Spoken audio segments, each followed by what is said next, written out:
Come on in, guys. Come on in. Got a little bedtime story for you tonight. Because I'm tired. I'm tired of the BS. I'm tired of the grifting. I'm tired of the moving of the history to Africa. I'm sick of it. Sick of it. Okay?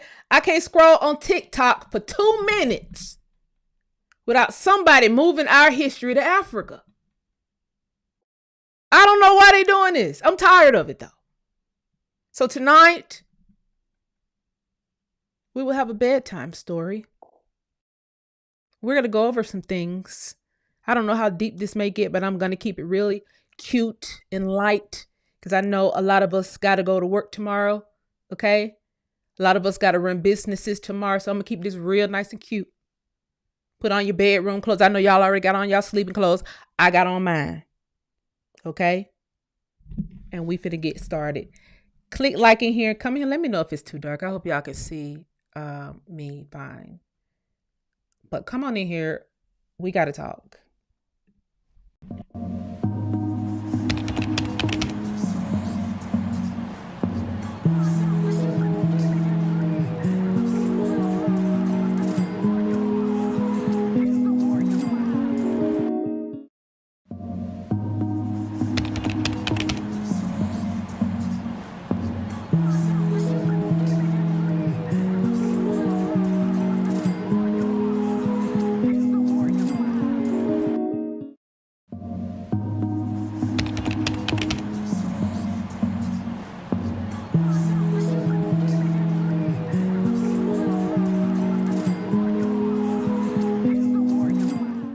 Click like as you come in.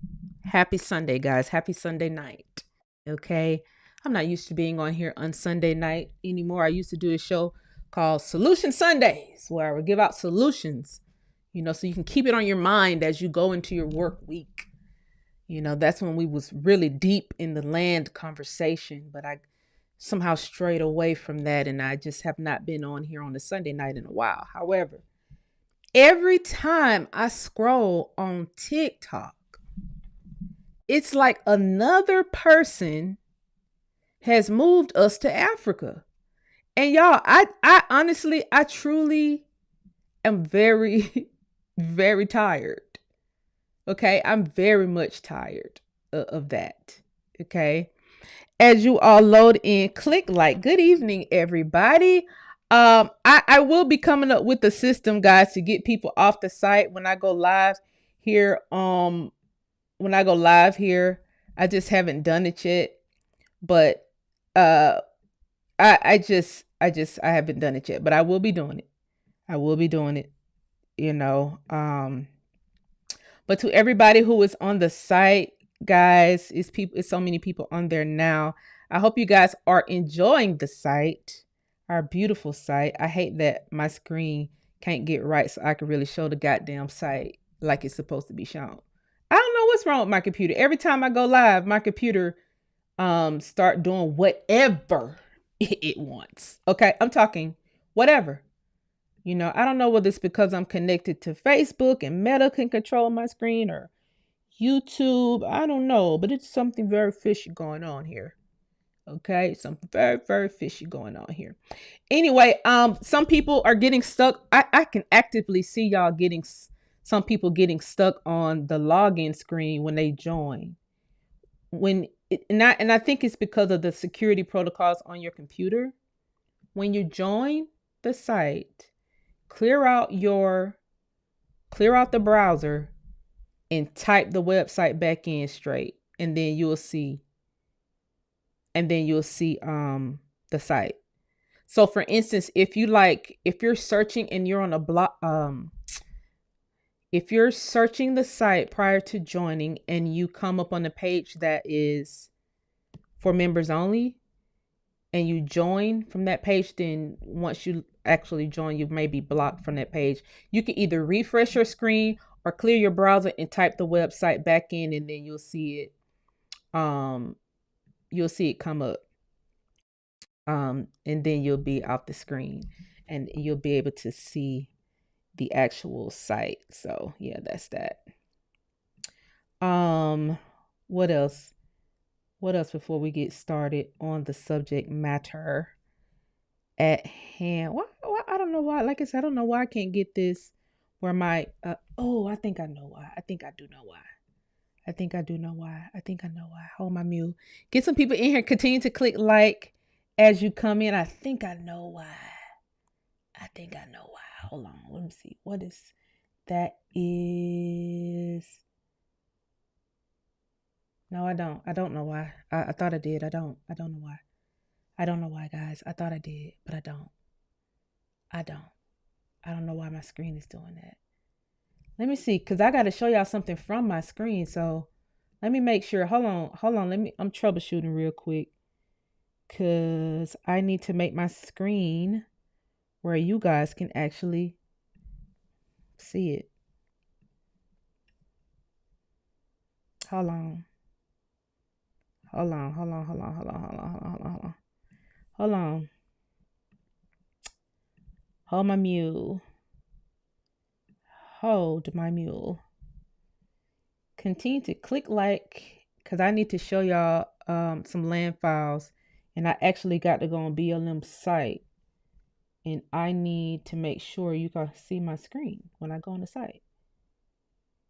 Can y'all see my screen?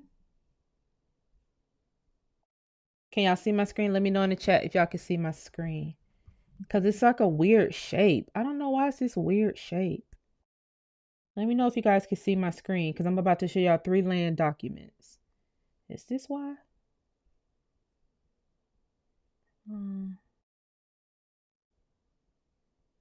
Let me just keep it like this for a minute.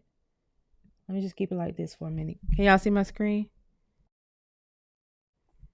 Y'all can see it? Okay. Just making sure y'all can see my screen because I'm about to show y'all 3 land documents. And then we're going to get into this good bedtime story. This real good. Okay. Okay. Some people said yes. All right. So the first document I'm going to show, it's a lot of movements. First of all, there's a lot of movements going on right now in the government. It's a Smithsonian fight. It's we're bringing the military in your county, in a city near you because it's dangerous in your city. Let me show y'all this real quick. This guy on TikTok. And if you live in Metro Atlanta, then you already know this is some really really weird, really strange. Let me show y'all this real quick. Here it is. Here it is. Hey, it's Joe from Georgia. So yesterday, the Vice President J.D. Vance came to Peachtree City, Georgia. And he came down there to sell the big, beautiful bill to people, as well as he talked about what action the president was taking on crime. And he wanted to tell the people of Peachtree City, I know you're cowering in your homes because of the crime rate is so bad. Well, undoubtedly, he doesn't do statistics very well because Peachtree City, Georgia, as well as Fayette County, Georgia, where he came to yesterday, and I saw him because I was on the side of the road doing a 2-hour live on TikTok. The crime is almost non-existent in Peachtree City, Georgia, a city of almost 40,000 people. As a matter of fact, the county, Fayette County, Georgia, of about 130,000 people, is one of the lowest crime rates in America and one of the safest places to live. But the vice president came there and said that Peachtree City residents were cowering in their homes. Folks, I live here. There's no crime hardly at all in Fayette County, Georgia. And if you cut out the people who shoplift at the neighboring Walmart or might break in a car, there would be no crime. There are no violent crimes. So here's what I don't understand. Like I said, this movement going on, I'm just showing y'all an example of movement. For them to come to Peachtree City, like ain't nothing down there but all black people, white people, and Rick Ross in Fayette County. Young Dolph used to be down there in Fayette County, but he's deceased. So you got Rick Ross down there, black people, all black people, older black people, and white people. And it's a whole golf cart city. Like everybody drive golf carts. Like literally. Golf carts are in the road. Everybody's driving golf carts. Black people driving golf carts. White people driving golf carts. So I don't know what is. I think this is some military occupation going on. We will discuss this later on this week. I'm just letting y'all know it's some movements going on. So you got the Smithsonian stuff going on, and then the two big things: the Smithsonian stuff, and then the military occupation leaning moves going on. Okay, so click like, share the live. I'm about to show y'all 3 documents, and I'm about to read y'all a story.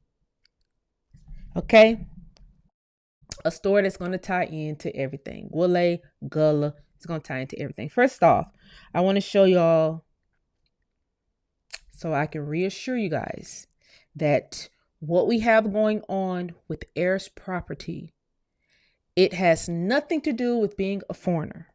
I'm pointing this out because people put all kind of stuff in my chat about we was able to take advantage of some kind of homestead versus I'm literally showing land patents this whole time that I was on here. I never once showed y'all or preached about homestead files. I was talking specifically about land patents because land patents have a word on it that homestead files do not have on it, the word heir. Okay, so I'm going to show y'all the difference right here so you can know that it's important for nobody to move your culture anywhere. And when you see it being done, you hold a line. And tonight, I'm in my story, I'm going to also show you another way that land was taken in my bedtime story here tonight. Okay, so here's a homestead file. Here's a homestead file.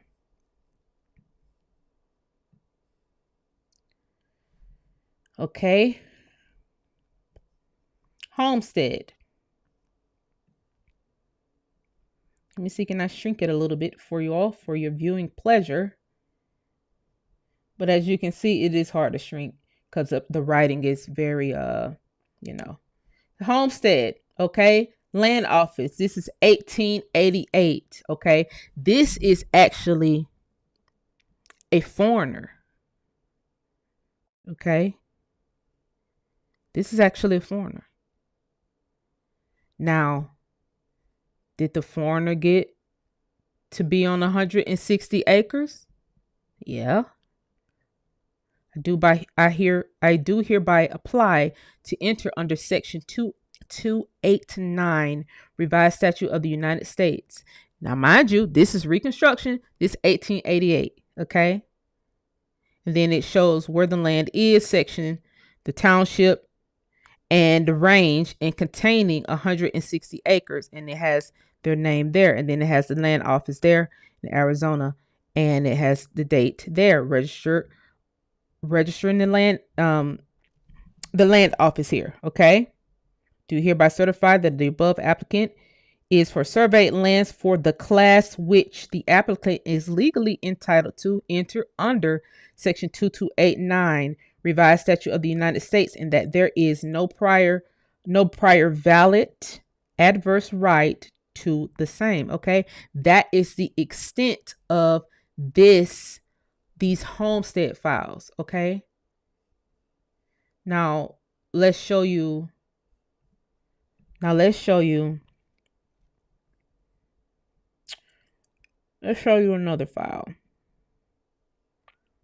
Let's show you another file.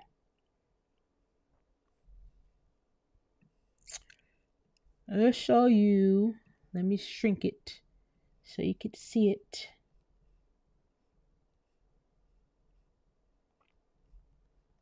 United States, here we go. The United States of America, to whom these presents shall come greetings. Whereas the order of the Secretary of the Interior have deposited into the General Land Office, partitioning the allotment of James Campbell Indian and directing that the trust patent issued to Julius Caesar for the east half of the southwest quarter, y'all know how that goes, Indian Meridian Township, range, all of that, containing 30 acres.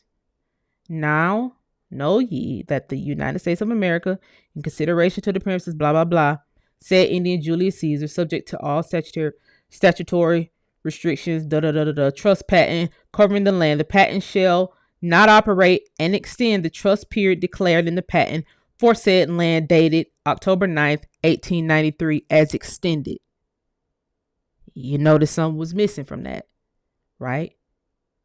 But with these trust patents go along with mining rights. However, the original patent holder never lost this patent. They never lost it. The Campbell family. It never left from their family. Okay? But anybody who was ever mining on the land, who ever lived on the land, must have the proper documentation. This will be the proper documentation for this person to be on this land for this period of time. It does not say forever. Okay? I'm just letting y'all know so nobody will play in y'all face. Here's a land patent. Okay? This is what I've been on here discussing since you guys met me. Okay? This is, whose patent is this? Just a random patent. Okay? Just a random patent. Maybe I should pull it out. I ain't gonna pull it out. Can you guys see it? Gonna make sure you guys can see it. Okay, this is James Jones. Okay, no, okay, President of the United States, to whom these presents shall come, greetings. Know ye that? Leonard Abercrombie, okay, a signee of James Jones. That means that's his relative. Having deposited into the General Land Office a certificate of register of the Land Office of Cahoba, whereby it appears that the full payment, that's the register. Practical section, then it has sections, township, blah, blah, blah, right? The lands directed to be sold at Cahoba, Alabama, in pursuance to laws providing for the sale of lands in the United States and Mississippi and Alabama, there is granted by the United States unto the said Leonard Abercrombie and his heirs. Okay? And his heirs. So when you're reading these documents and you're in a land fight, you got to go and find this document. The homestead, if you can't find all the files with that homestead document, it'll be thrown out in court easily. Because a homestead is very different. There was I don't know how many laws was protecting the homestead. But these are written into the Constitution. There is a actual clause written into the Constitution to protect these lands. Heirs. Okay? The land described to have and to hold. To have and to hold the said fractional. Okay? That's how heirs' property was split in fractional shares. Okay? Lot in or section of land with all the appurtenances, buildings, whatever's on the land, fences, whatever, unto the said Leonardo Abercrombie and his heirs and assigns forever. That's what you're looking for. Heirs and assigns forever. Okay? This is the land file. So when you hear anybody in history discussing heirs property, they're going to always bring up black people because it was the indigenous population that got this land forever. Only way foreigner can get in here is through the back door. Because remember this file. Please click like and share this so we won't have to keep repeating the same thing over and over again. And people can know to get on the line and hold the door. It's for a good reason. You're getting on the line, you're holding the door, and it's for a good reason. Okay? This is why. Nobody could come and get that particular land. I mean, extensive documentation. Okay? General Department of Interior. I just want you to just keep this in mind. Information having been revised from the War Department of attempts of white men to dispossess non-reservation Indians. Non-reservation Indians had what? Land patents. Okay. And there's even some clauses where, you know, if they can't find any of the heirs, like if all the heirs are gone, then the actual land patent escheats back to the actual tribe that they were once in. Now, if you burn all those records, okay, that along with that 1890 census, then you will never be able to find the original tribes of these people. Because when you go into this land patent system, there's plenty tribes in here. Plenty tribes in here. Okay, I've shown that before. The amount of tribes. And this is not even the full extent of the tribes that are in here. My screen's doing something funny, whatever. But you get what I'm saying. There are a lot of tribes involved, and these people had to use a back door to get to the land patents. Okay. And I'll tell you, nearly everything that was surveyed was patented. These patents have surveys attached to them already. If you burn the files and play dumb, you could say, well, we don't know whether it was surveyed or not. You could play dumb. However, these patents did not get burned. The reason why they didn't get burned, because the minerals are tied to the patent. You have to know the actual location of these patents in order to get the mineral off the land. I mean, you have to know it. You have to know it. So if you don't know, let me put Jones back in.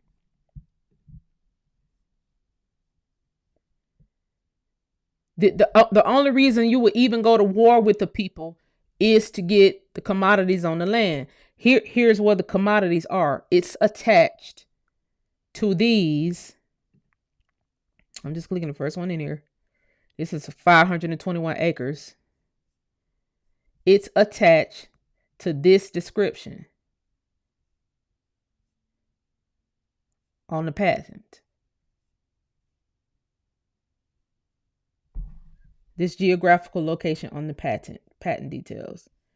Okay. This is how they know exactly where to go to get what. You click on this little box.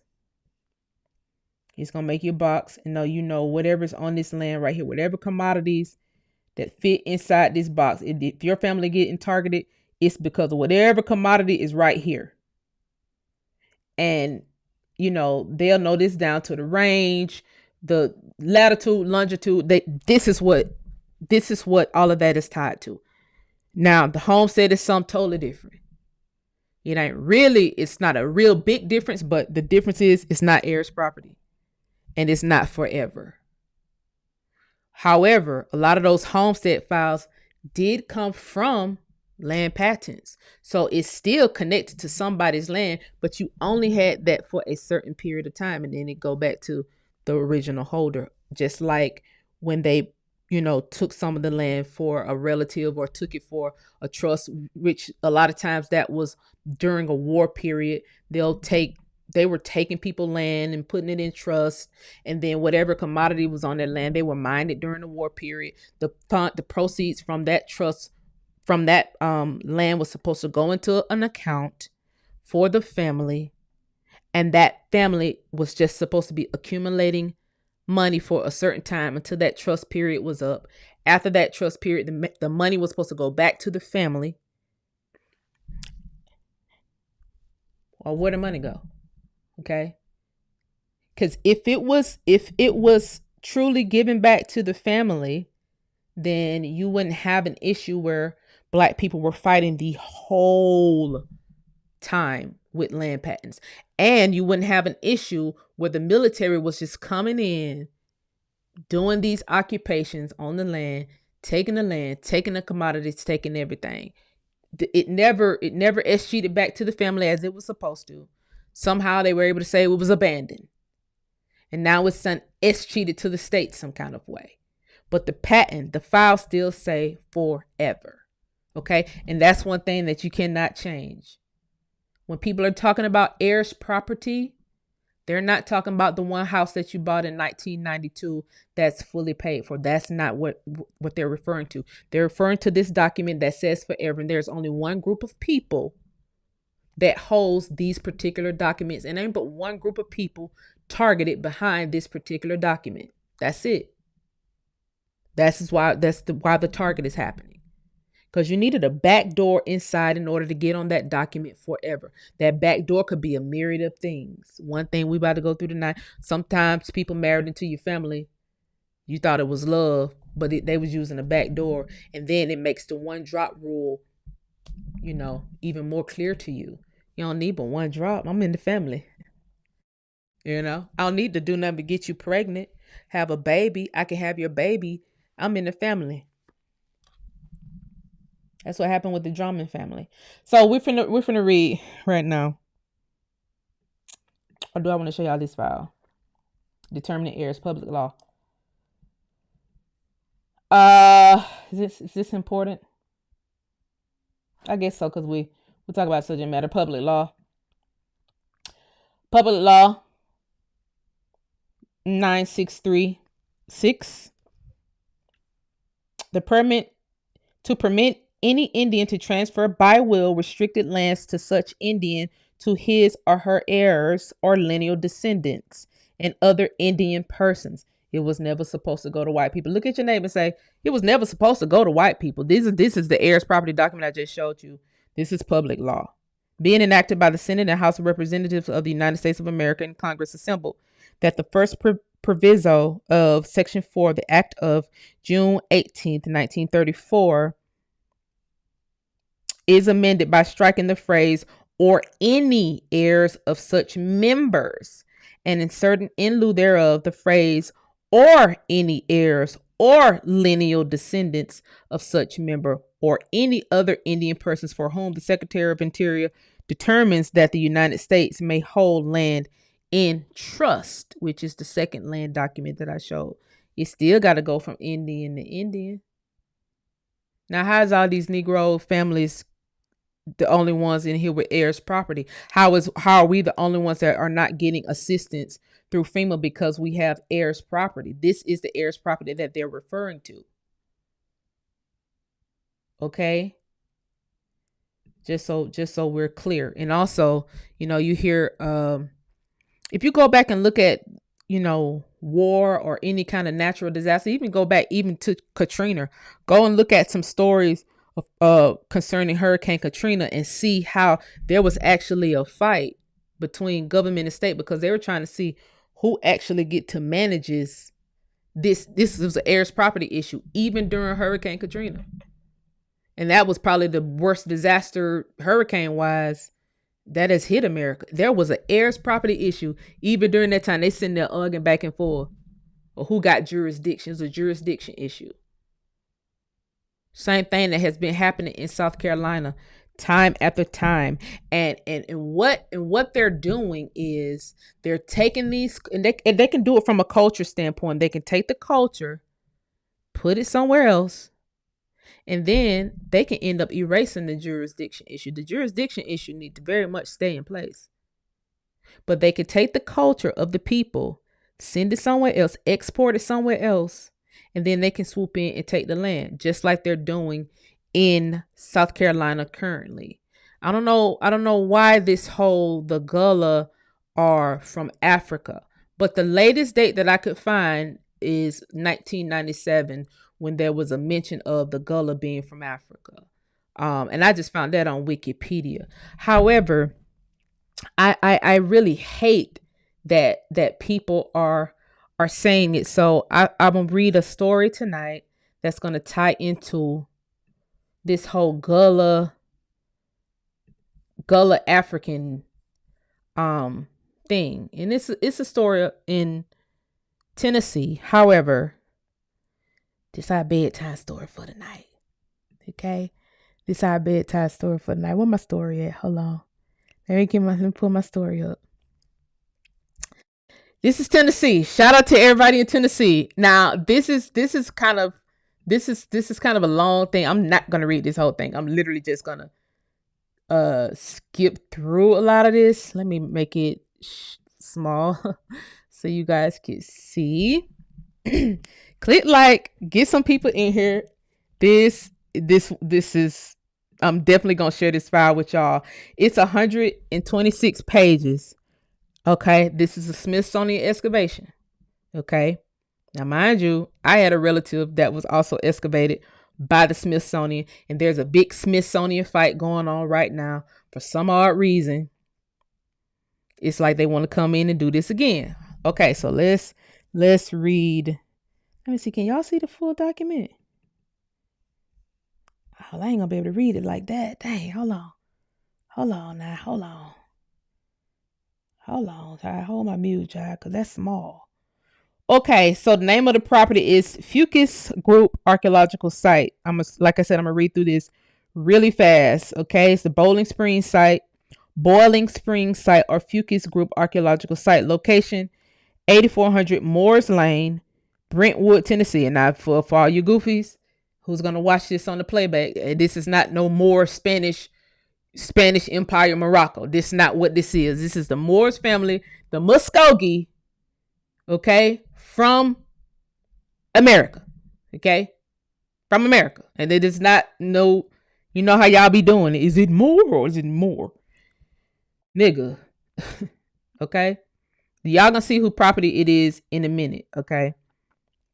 It's a federal agency certification, okay? This is them trying to find out what's what in Williamson, Tennessee, okay? Let's read through the Fucus Group State Archaeological Site survey. Consists of prehistoric Mississippian period mound complex, habitation areas, and cemeteries.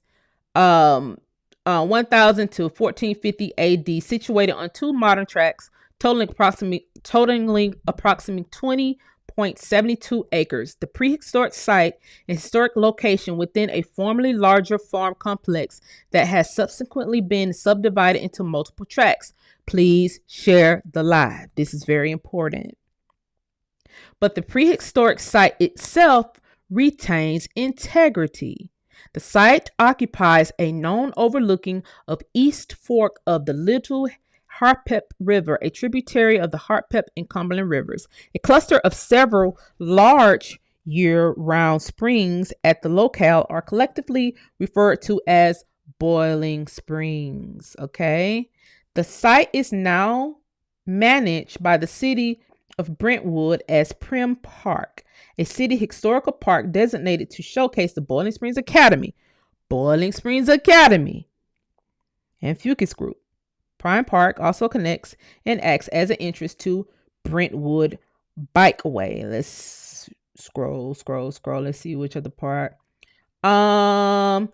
Fucus Group consists of an archaeological remains of a large fortified Mississippian period community, including extensive residential areas, stone box cemeteries, and 4 mounds around a central open plaza, figure 5. Also includes within the property boundaries Boiling Springs Academy. This was a Negro colored school and meeting house and archaeological deposits associated within the historical use of structure as a school, meeting house, and church.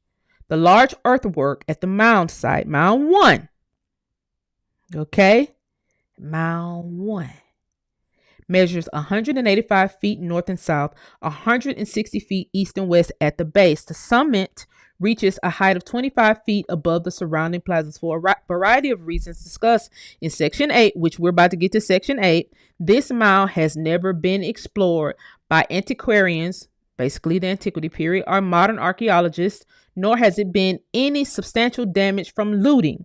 In addition, available evidence suggests that the mound has never been cultivated and has largely been kept clear of trees and for nearly the past 2 centuries.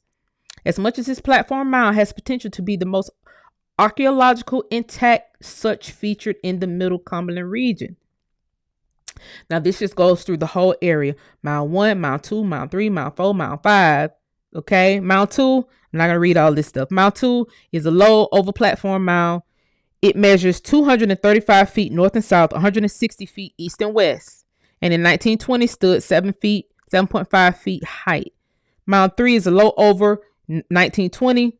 Man, mind you, this is World War I.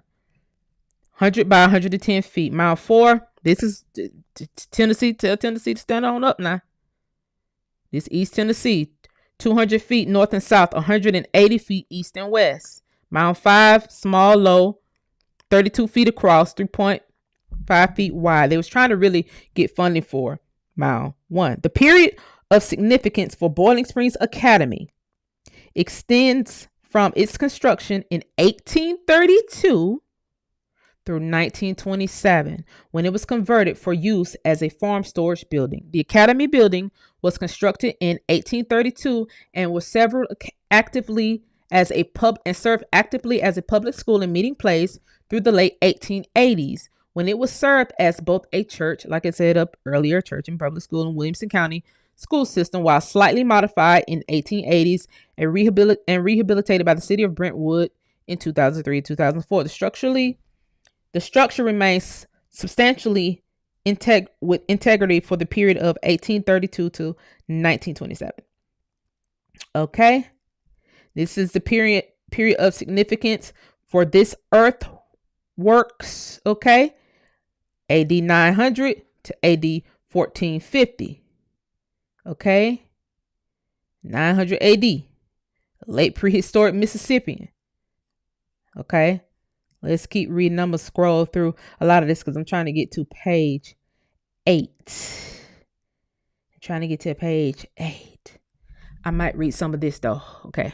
Because see, they're going to try to... Let me just read it. Let's see. The Fuchs Group Archaeological Site is eligible under Criterion A for a national level of significance of science,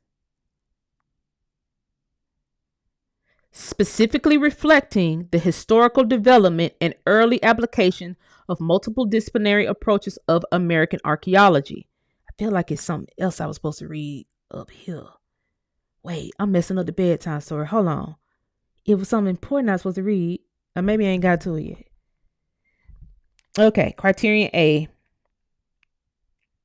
For science and for something, the level of significance of science, specifically reflecting the historical development and early application of multiple disciplinary approaches in American archaeology. As described in more details in subsequent section, Meyer was among the first southeastern archaeologists to emphasize excavations outside mound and burial contexts. Experiment with and that's a lie, because they have been excavating Georgia since the Trail of Tears. They excavated Georgia time the Trail of Tears happened. So that's a lie. Okay. But this is how they cover shit up. This is the Smithsonian file now. This is how stuff is covered up. Let me skip through some of this shit because they about to piss me off. Now, mind you, every earthwork they see, they say, well, we found some pottery here. It goes Meyer's retention of pottery fragments and animal bones and plant remains. Okay. Mound 2, blah, blah, blah. The resulting publication of the Bureau of American Ethology, Smithsonian Institute, serves as a primary archaeological source of Middle Tennessee prehistoric for nearly 50 years. The site is also nationally significant as one of the earliest well-documented examples of significant involvement in African Americans in federal archaeology. Lord have mercy. Lord have mercy, Lord have mercy. Okay, let's keep reading. Early site history and antiquity. See how they have to put that African shit in there. Now, you just told me something about 900 AD earlier. You told me this site was 900 AD now. Okay. In 1876, Joseph Jones provides the earliest clear reference to what was then simply called the Boiling Springs site. He notes that numerous stone graves were also found in and around Brentwood at the Boiling Springs, and further illustrates the body of a black female idol. My goodness, tonight. Where is everybody from Tennessee? Tell Tennessee, there's somebody grandmama, there's somebody great. They said they tried to say you was from Africa, but then they in this document saying you Mississippian. But they just got to put the African in because they want you gone too. So they can really clear all y'all out and excavate everything. But you're still on the land. Because in this same document, because like I said, I'm not reading the whole 126 pages. In this same document, It's a farm. If a lady was on the farm, they wanted to excavate it bad. The lady on the farm said, "I'm not letting y'all dig up these bones. Get away from around here." And so from the 1800s all the way up into the 2000s, guys, 100 and something years gap for them to excavate the whole entire site. But that's how much you will be targeted. That's how much they'll sit there and watch you on that land. They just want you off so they can dig it up. Now, mind you, at the turn of the century, the CCC was put in place. All these different people, government people, were put in place along with the Smithsonian to excavate. That's how the Smithsonian got all of those old Negro artifacts. See, the Smithsonian know that there's a story beyond slavery. They know this story because after we were all but defeated during the Civil War and during Reconstruction, they were able to somehow get certain areas of significance. And by doing that, they were able to backdoor into the land, because you can't backdoor on heirs' property if you're the government unless you go in certain ways. This was before the government military occupation. This was one of the first ways they was able to backdoor. If they can make the site a significant site as it relates to archaeology or park, they got you. The body of a black female idol obtained from a stone grave at Boiling Spring, Williamson County. Okay, given the prominence of the mounds at the Fuchs Group, the absence of early, now keep this in mind now, the body of a black female idol. Given the prominence of the mounds at the Fuchs Group, the absence of early antiquarian collection or digging at the site is notable. The interesting passage in the field notes of Edwin Curtis from 1879 appears to reference the Fuchs site and provides a possible explanation for the enigma. 3 miles above, Miss Hayes, on the same stream or river as it's called, is a very large sacrificial mound and a large area covered with graves. But the owner is a widow lady and will not grant anyone permission to explore her farm. Says it is wrong to molest the dead and says she don't want her bones disturbed after she dead. And I think it must be deprived person who would want to disturb her while living. So get away from around here, because you're disturbing me while I'm still living. I don't want you here right now. In 1979, the site was indeed owned by a widow, Miss Martha Edmondson, daughter of Jabez Owen. William M. Clark makes a similar statement about the Williamson County mound site that might be the Fuchs site as well. Near the center of the Great Cemetery stands a huge mound, the finest in the country, and one which is anxious to examine, but is prevented from doing so by the scruples of the owner. These mentions should suggest that the early owners of the Fuchs Group prevented antiquarian investigators on the site and contributed to an extraordinary preservation of archaeological remains at the site. Okay, now it gets down to the owners. He found and opened the stone slab grave, because this thing kind of jumps around. It jumps around really bad to kind of confuse you, but they're talking about the same site, the same group of people, the same owners. They found this black female idol there, and they wanted to excavate the entire thing to see what else they can find, because this is one of the most well-preserved areas in the whole country. But it's some little Negroes there who don't want them to explore the farm. But if they can go through the National Registry of Historic Places and go through the government, they can take it. And that's what they did. They took it. But I'm going to scroll down to the bottom. I'm going to tell you who these people, because, in one paragraph, they try to say, oh, these African Americans, but already told us we was here since 900 AD. This whole document, all 126 pages. And usually these documents aren't 126 pages. That's what made me read it. They usually aren't 126 pages. They're usually like 1 or 2 pages, a few pages. But this Tennessee one, oh man, they wanted it bad. Took them 100 and something years in order to get it done. to get the whole thing done. He found an open stone slab grave, the southeast corner of Womack's. Will the real Womack's please stand up? You never seen a white Womack before. Never. The Womack's grass skeleton on its back. The skull rested on a conch drinking cup. Has no recollection of fortifications at this point. About 150 southwest of southwest corner of mound number 2. He found 5 or 6 beds of ashes containing animal bones. Kitchen refuse. These beds were about 2.5 feet in diameter, about 2 feet beneath the surface of the soil. The beds ran nearly north and south, and they're about 7-foot distance from each other. There are slab stones lying between, almost as if the place there are stepping stones. No graves were in the immediate neighborhood. This was about 1895.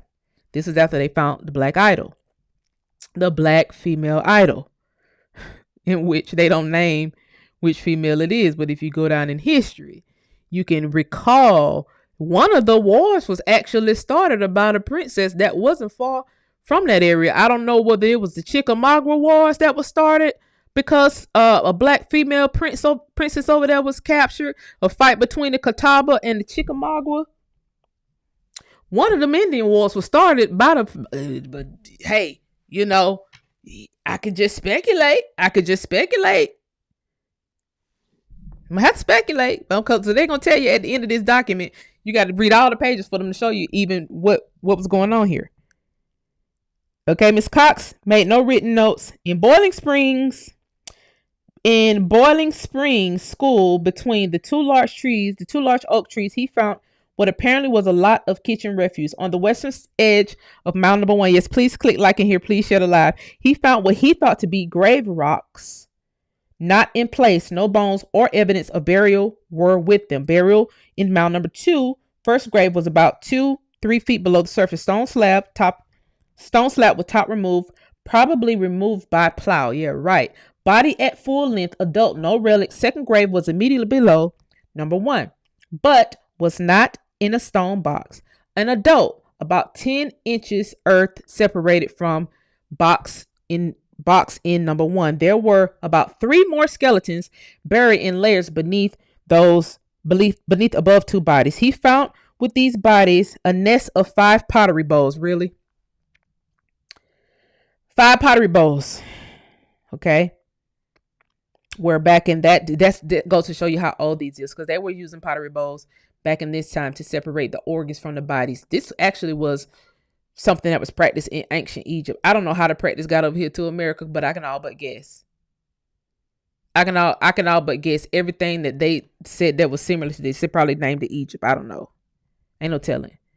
First, about 10 inches in diameter. The other 4 nested inside the large one. These bowls were upright, were about 9 inches flint, spearhead, black flint near pelvis of one of these bodies. This was all the pottery Miss Cox found at the Boiling Springs group. And that tells you about Mr. Myers. He actually died. A lot of them did die from opening up these graves and sarcophaguses. A lot of them died, including this guy, William E. Okay, he died. Let me see. I want to scroll down to page 5. These are the people who was a part of it, of this 100+ year long excavation. I think some of the relics ended up at the Peabody Museum. Okay.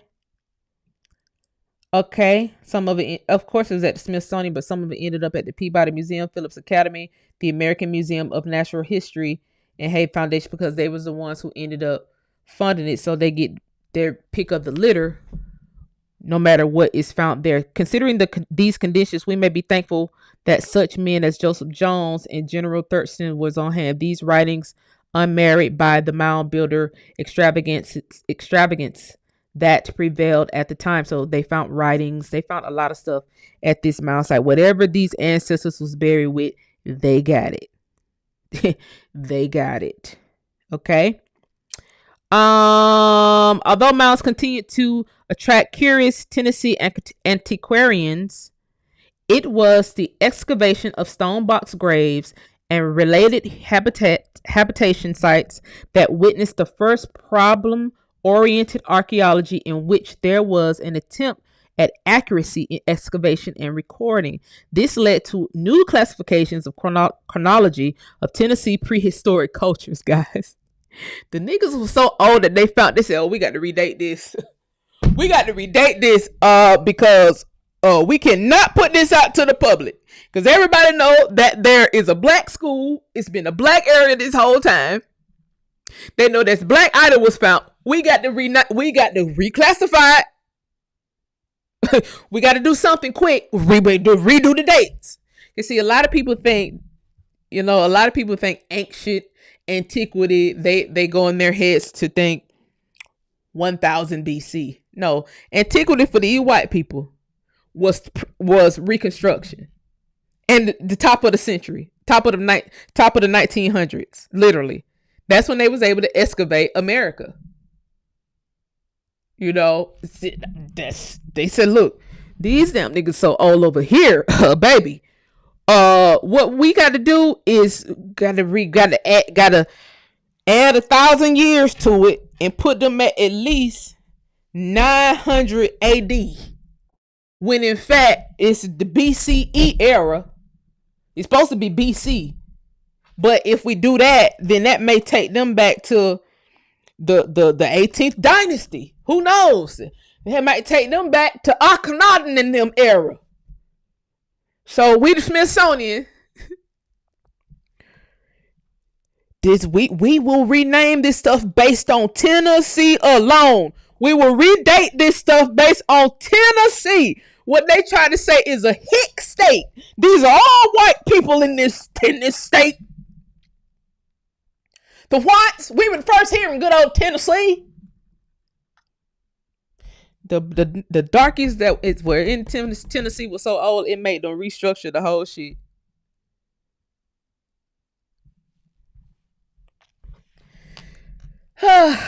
Let's keep going. I wanted to read something else. With the exception of a brief unpublished excavation in John Powell in 1877, the Smithsonian Institute did not sponsor significant archaeological investigations along the Cumberland River until Myers' 1920 work at Fucus, the Fucus site. That's what they wanted bad. That during Fucus site in Tennessee, and that is a all Negro area. East Tennessee. We did a show on East Tennessee years ago when they was trying to take that family property, that heirs property from that family, that black family down in East Tennessee. Years ago. I mean, it had to be 2022. I don't even remember what county that was in Tennessee, but I remember the video because I remember the image that I used. This family had their own private beach and it bordered North Carolina, and the heirs property stretched all the way over to North Carolina. This is the same area, guys. They literally have been trying to take Tennessee from black folk for a long time.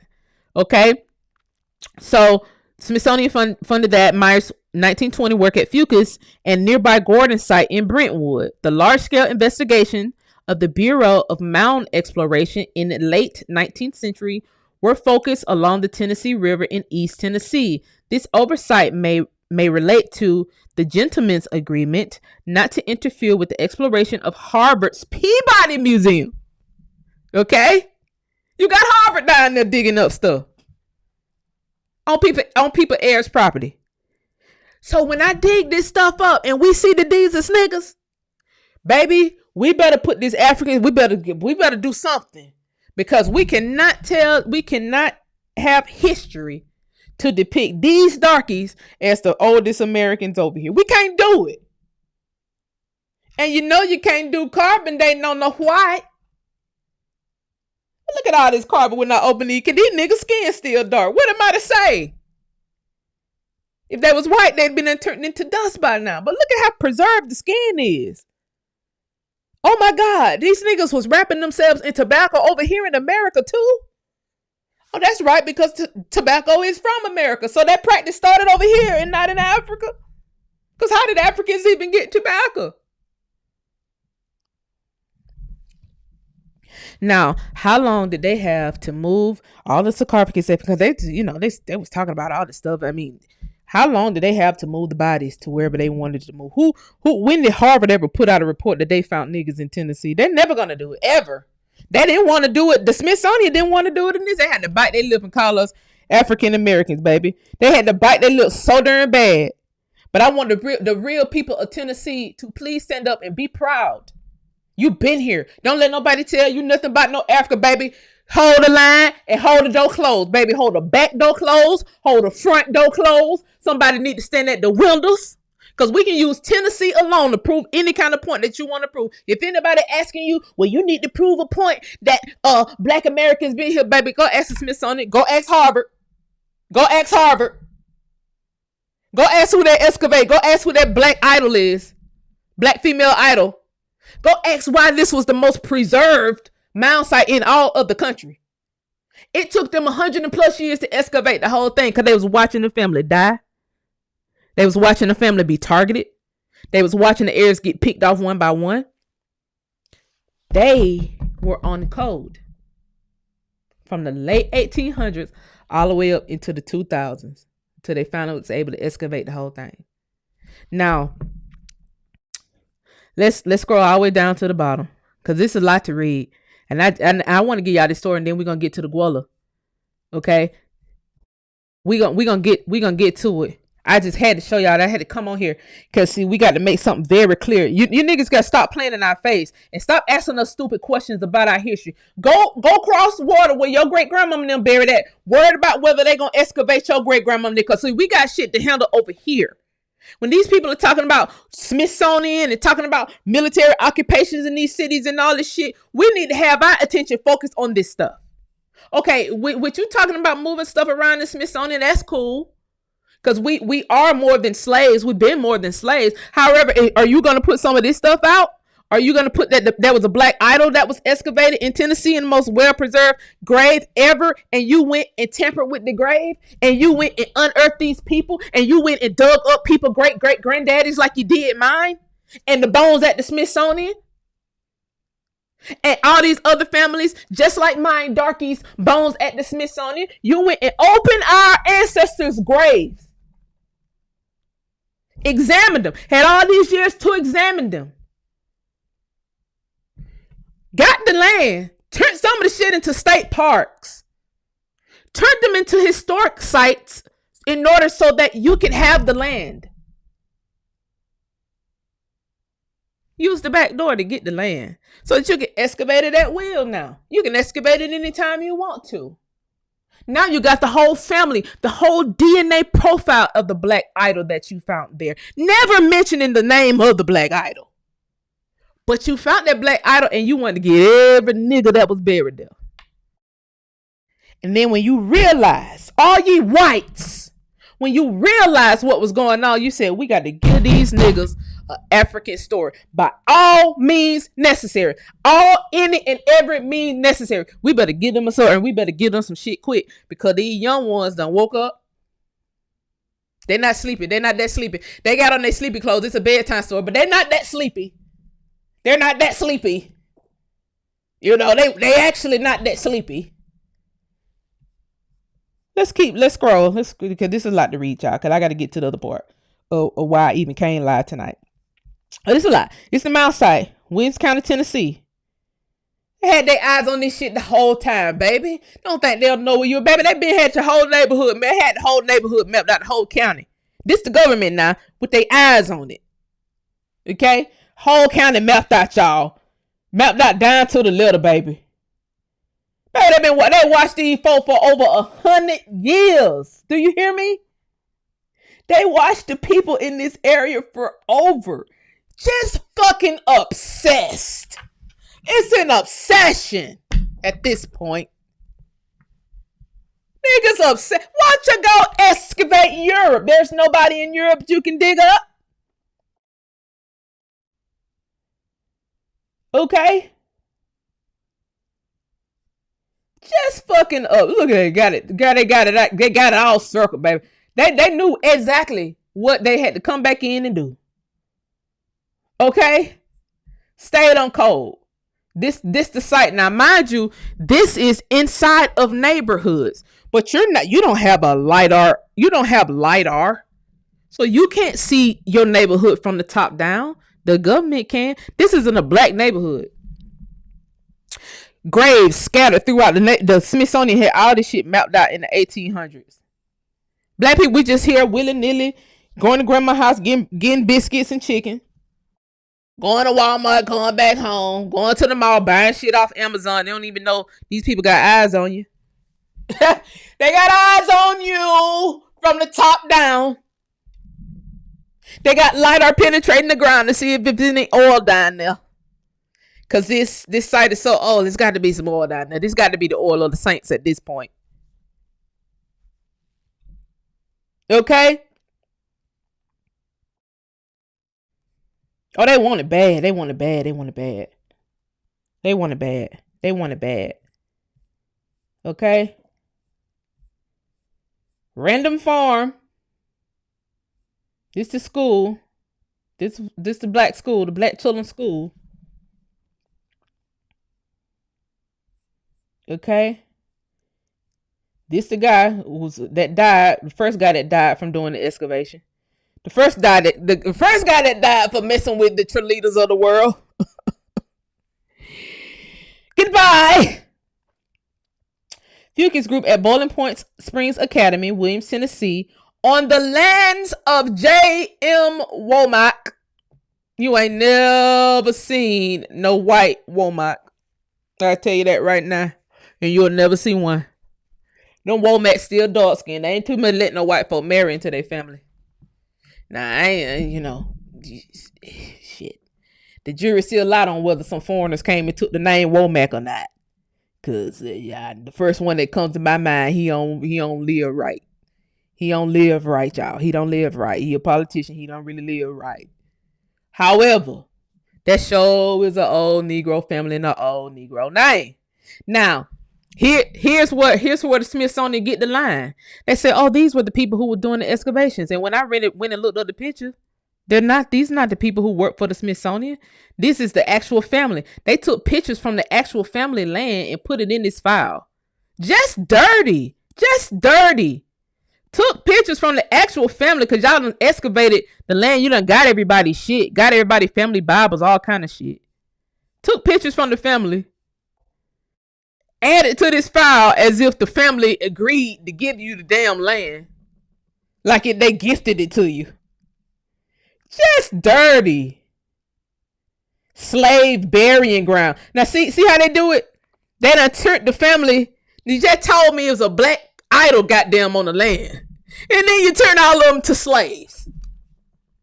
You guys, you see what I mean? How you gonna do that?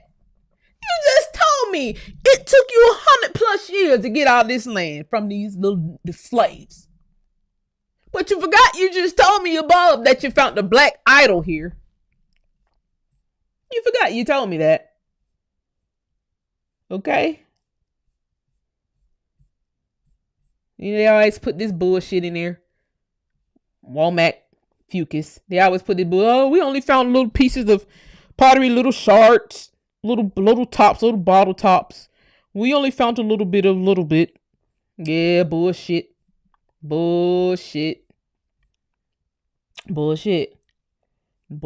me show y'all who they finna tell you. They finna tell you who's who. They got the thickness of the windows, child. They measured the thickness of the window to see how old the windows was. Just obsessed. This the school. Look at this. Excavation in progress, March 13th, 2003. You niggas obsessed over this property in Tennessee from the late 1800s up until 2003, y'all. You watch those people for 3 generations. That might be 4 generations. They watch these people for about 4 generations, guys. You're obsessed.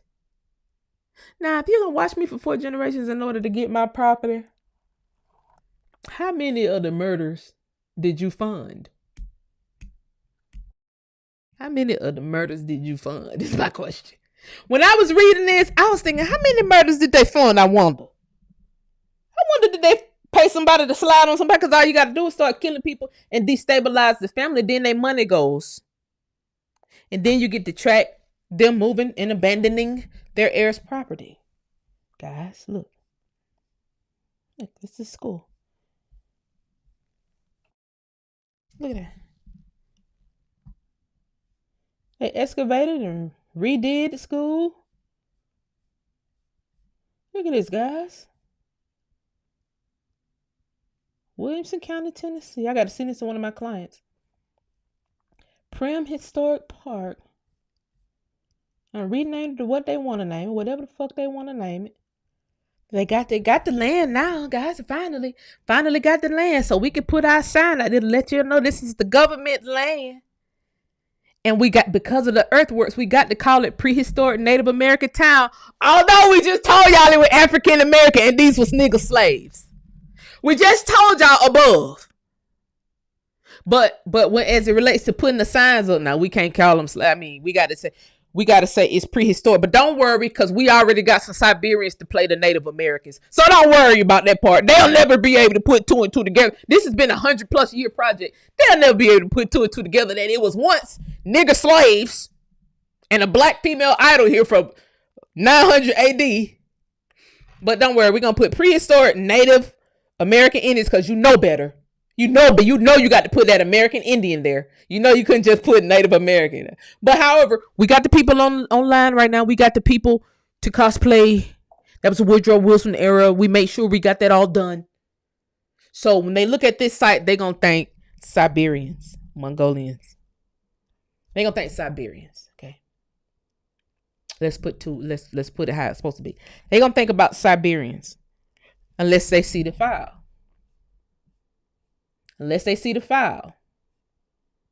Okay? Because you told me this was a little black school up above. You told me that. Okay? You told me that up above. This was a school for African American children. Now you got little white hands playing with sharks. See? When people go and visit this historic site. Let me see. Did they say it was a Negro school in here? Boiling Streams, constructed in 1832, was built by wealthy. Oh, now you telling me they wealthy? Okay, that's very good. Did they call them Negroes like they did above though? Was built by wealthy landowners for the education of their sons. For their sons and tuition-paying students. Guys, that's true. It was tuition-paying students, because I did look this up. They were paying for tuition to learn Greek, and they was paying for tuition to learn Latin. So these little nigger kids learned both Greek and Latin at this school, Negro school, which when they put this up, they done changed it. They ain't even put that it was an African American school. Okay? Paying male students in other places. Following the Civil War, the private school ceased operations by January of 1887 reconstruction. Around 1900, the building operated simultaneously as a church and school. The church moved the entrance to the gable facing the road, situated a window, which they carbon dated the window, and for the original door. Now, the building was later abandoned and became abandoned, guys. Abandoned. Of course, it was abandoned. Yeah. Abandoned and escheated to the Smithsonian. And became used for a storage barn to feed hay and none other than the same tobacco that Negroes was wrapping their skin with. Okay.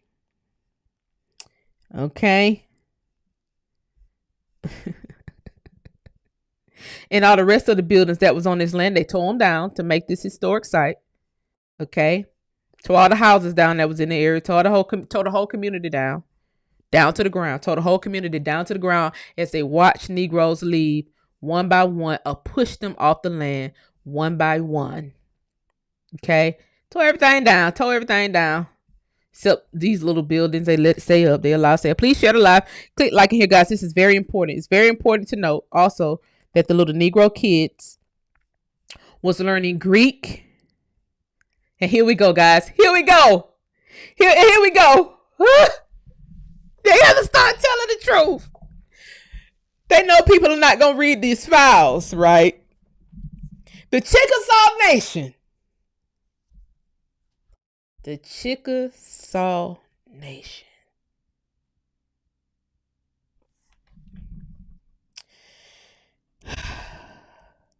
So they wasn't Negroes, huh? So they wasn't the African Americans that you misquoted above. They was actually Chickasaw Indians. So now who was that black idol? Now, was she tied into that Chickamauga War? Or was she tied into any of those Indian wars? Because I know, now it could have been more than, of course, more than one woman of importance over there. I'm very sure of it. But I know it was one lady who got a whole war started. Okay. Chickasaw Nation headquarters, okay, Arlington, Mississippi. The Chickasaw Nation offers strong support to the designation of the Fucus Mound Group NR 8000 blah blah blah for its nomination of national significance to the National Registry of Historic Places outlined in the application being submitted. The Fucus site is a sacred Chickasaw site in our Aboriginal homeland, guys. Whoa. I thought you said these were slaves. We continue to support preservation and protection of dwindling cultural resources remaining in our homelands so Native people and modern public who are mostly uneducated and misinformed can begin to understand, respect, and appreciate the importance of sacred places. It is important that Fucus, once thought to be unimportant, has survived when so many other significant prehistoric, early historic places has been destroyed. The caring people who have acquired the land and have arranged the accomplished, the site exhibits have advanced great cultural, spiritual, and scientific knowledge. The actions to increase the knowledge of early and modern people to educate and inform the public must continue to grow. As reported in 1920, an unfortunate opportunity was missed when Fucus and nearby Gordon Mound's significance was recognized but failed to get public attention to be named as national monuments. They got recognition, they just couldn't get past the family land patents. They couldn't get past the heirs property part. They had to make sure the people was good as dead. See, this was World War One. They had to make sure the people was good as dead. That really didn't happen until World War Two, when they really started taking shit, really started moving folk off the land. They had to go the Cold War route. They had to send the men off to Vietnam to die. They had to give Pookie and Ray Ray and them crack the cell so they can get locked up in 1998. So then they can come excavate in 2003.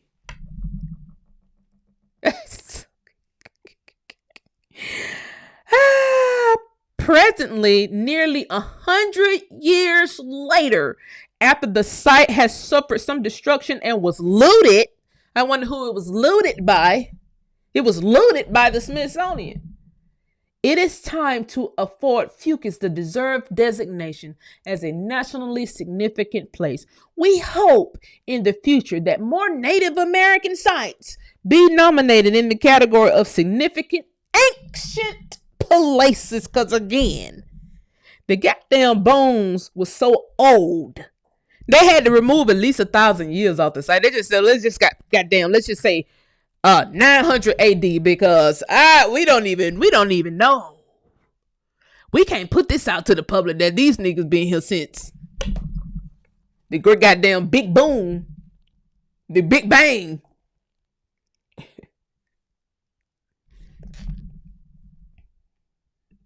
Click like in here, guys.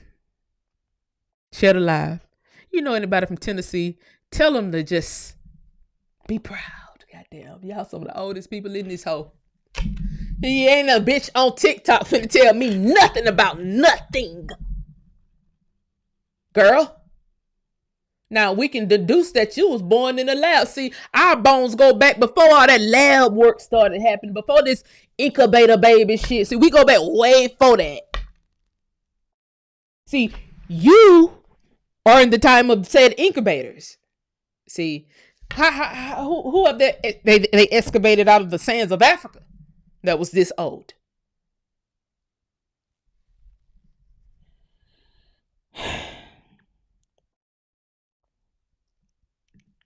Something else I want to show y'all too, guys. Let's do this. Let's go Gual. Let's go Geechee. Geechee. I got you guys. Don't worry, guys. I got you. I got you. I got you. I got you. I got you. This site is one of the Smithsonian sponsored sites that was here in Georgia, taking note of all the original town names in Georgia, right? During the top of the 1800s. I mean, top of the 1900s. Everything that was a city, they got Atlanta as Gate City. Some of the oldest names, right? So let's do Geechee. What was Geechee? What the hell was Geechee? Geechee was in Jefferson County. This former community was located 12 miles from Lewis near Grange. Was named because the place was settled with Negroes from the coast who spoke this Geechee dialect. Keep that in mind. Let's go Gual real quick. Let's go Gual. Glendale is a good one too. But let's go Gual. All of these are really good. Really, really good. Let's go Gual. Let's find Gual. Guala. Let's find Guala. Let's find Guala. I know you're here, Guala. Guala. Guala. Guala. Guald Queenie. Guald Queenie. An early name of Jekyll Island. Guald Queenie, because the coast of Georgia was Guala. Repeat after me. Guala. Pronounce Wally. Said the Spanish established their first settlement in what is now Georgia on St. Catherine's Island, 1566. Okay, I got you. Hold on. Let's go back to the top to get the rest of it. They named the place Guala after the Indian chief, after the chief Indian of the tribe. Guala.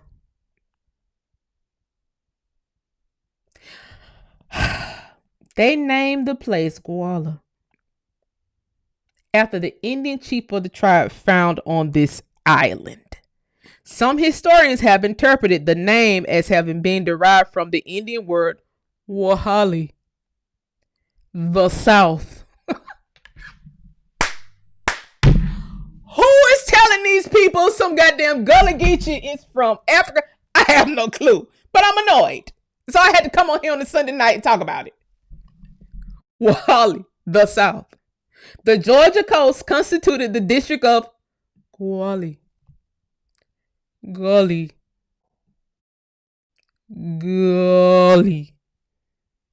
And the island area was called Tama. It was all part of what was named La Florida during the Spanish era. That's the Spanish name, La Florida. It ain't what we named it here in Georgia, because I'm finna show you something too. During the Spanish era, even before that, the Spanish called the region Bimini. Now, they called the region Bimini because it was already there. There was somebody there named Bimini. But this Guali was already there too. The whole coast was called Guali. And you can see it right here. Gualqueenie. Glenn County pronounced Walqueenie. Walqueenie. This was an old Indian name of St. Simon's Sound. St. Simon Sound translates to the waters of Guali. See, it's the South Carolina and North Carolina Gullah Geechee talking about they from Africa. They don't even know where the origin of the Gullah Geechee shit come from. So who made these niggas the spokesperson of some shit? I have no clue. But these dashiki wearing, foo goddamn greasy mouth having ass, mush food eating, I'm sick of them. All of them. I don't know whether these niggas in the room together doing this shit or what. But I'm gonna start slapping the shit out of people around here in a minute. Don't let me find your geolocation and beat your ass behind this Gullah Geechee shit. Don't get your ass beat behind this Gullah Geechee shit. Because what you not finna do is change a whole history when Gullah was a whole Indian ass chief. Now, how can you be Indian and African? I don't fucking know. How can you be Indian and African at the same time? Don't worry. Don't worry. Don't worry, guys. Don't worry. It's something else. It's something else I wanted to show y'all. This the island. Don't worry. Tolomato. Okay, coastal Georgia. Okay. Tolomato Island is one of historic wonders. Goddamn. A historic wonder. Located just north of Darien. Though it is little known outside the area, archaeologists have determined the examination of pottery and shell middens. The indigenous people, the Swift Creek, the Gullah Tolomato, were living in the area as early as 2000 BCE and thrived until at least the 1600s. Look at your neighbor and say, tell these people to stop lying because this shit is documented now. It's documented. See, Georgia got it documented. I don't know what the fuck y'all doing in the Carolinas and how y'all keep letting these people change this shit to Africa. I don't know what y'all doing. Why y'all ain't beat the fuck out of these people yet? But Georgia still got it documented right. Georgia ain't called these niggas Africans. They will never. Because see, we understand spiritual protection here. We understand if you start telling these people that your ancestors were from Africa and they weren't, your ancestors gonna ignore you. They're gonna ignore you every fucking time. They ain't gonna do nothing you say. They ain't gonna do nothing you ask. You ain't no need of praying to them. Y'all let the Ephah shit into Africa. Into fucking South Carolina and North Carolina. Y'all let that Ephah shit in. You gotta get that shit up out of there too. You done let them take the one of the oldest tribes, the whole coast of Georgia, from South Carolina. I'm about to show y'all the map in a minute. Hold my mule. The whole goddamn coast, that whole curve coming from North Carolina, South Carolina, and Georgia, we'll call Gullah. Now it's Africa. And Gullah meant the South. So what is it, South Africa? You got to hold the fucking line and close the door. Close the door, hold the line, close the windows.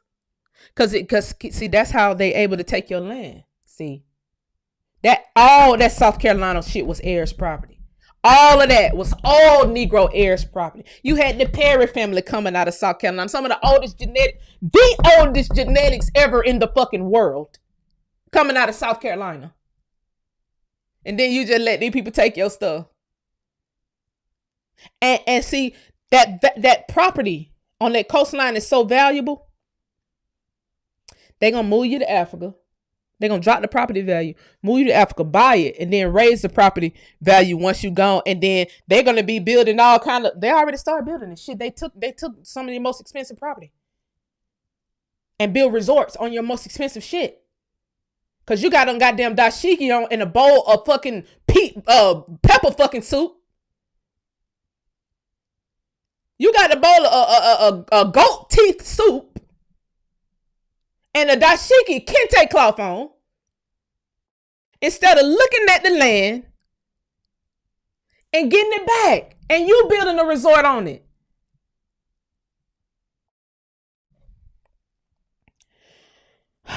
The Swift Creek and the Gullah Tolomato were living in the area as early as 2000 BCE and thrived until at least the 1600s.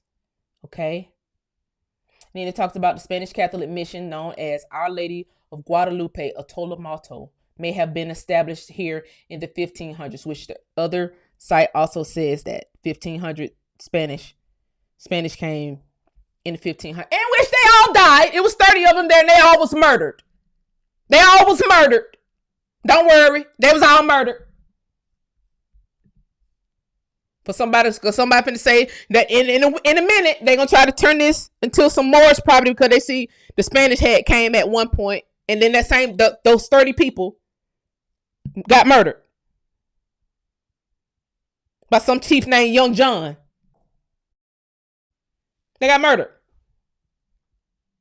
Grand opening, grand closing. And they couldn't even get on the land. They gave them a little piece of fucking sand. Park y'all niggas boat right there and goddamn it, eat fish. Because you're not coming on this land in Georgia. And that's the beauty of the sounds that go all the way from the bottom of Georgia, all the way up through North Carolina, Virginia, all the way down there up to Massachusetts. All these sounds. You had militaries all on these sounds, baby. You had the first Coast Guard.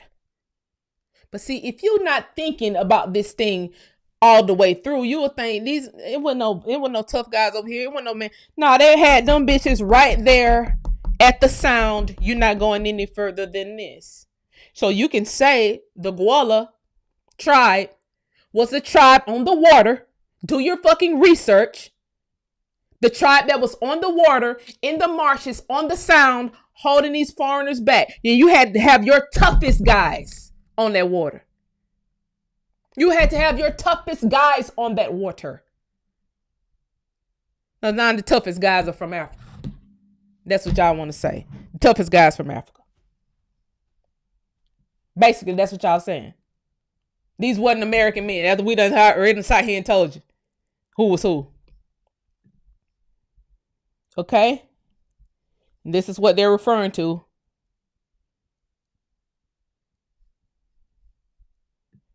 (1566), after establishing St. Augustine, Pedro Menendez led an expedition to St. Catherine Island. He sent 30 people, which he called Guala after the native inhabitants. Okay? See, he goes right here. He stationed 30 soldiers there. All 30 of them fucking died. All 30 of them were murdered. Literally. All 30. This outside of Savannah, so you know them niggas gonna murder you. They'll murder your ass in Savannah today.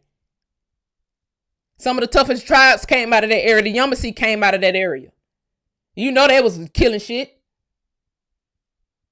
You had the Guala there. You had the Yamasee there. You had the Swift Creek there. You had the Shawnee there. You had a tribe from up north that came later. But still, you had a lot of tribes that came out of that area that was monitoring their coast. They wasn't letting these niggas on the land. Just when even when the colonizers came and built their little colony, they held them right there by the most powerful tribe in that area, right there by Savannah, right in the same area. And they couldn't come on the coast. They had this little slither of area called Georgia.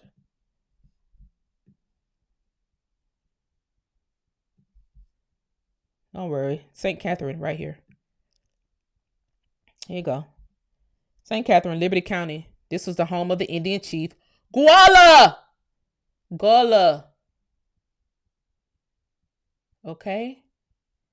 And the site of the first white settlement of present-day Georgia. They held them guys right there. They held them right, Oglethorpe and all them. But they was managed by the Yamasee.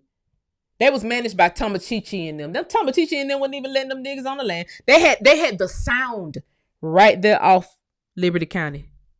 That's where y'all can go. This pile of sand right here on this sound. You motherfuckers might not come no further than this.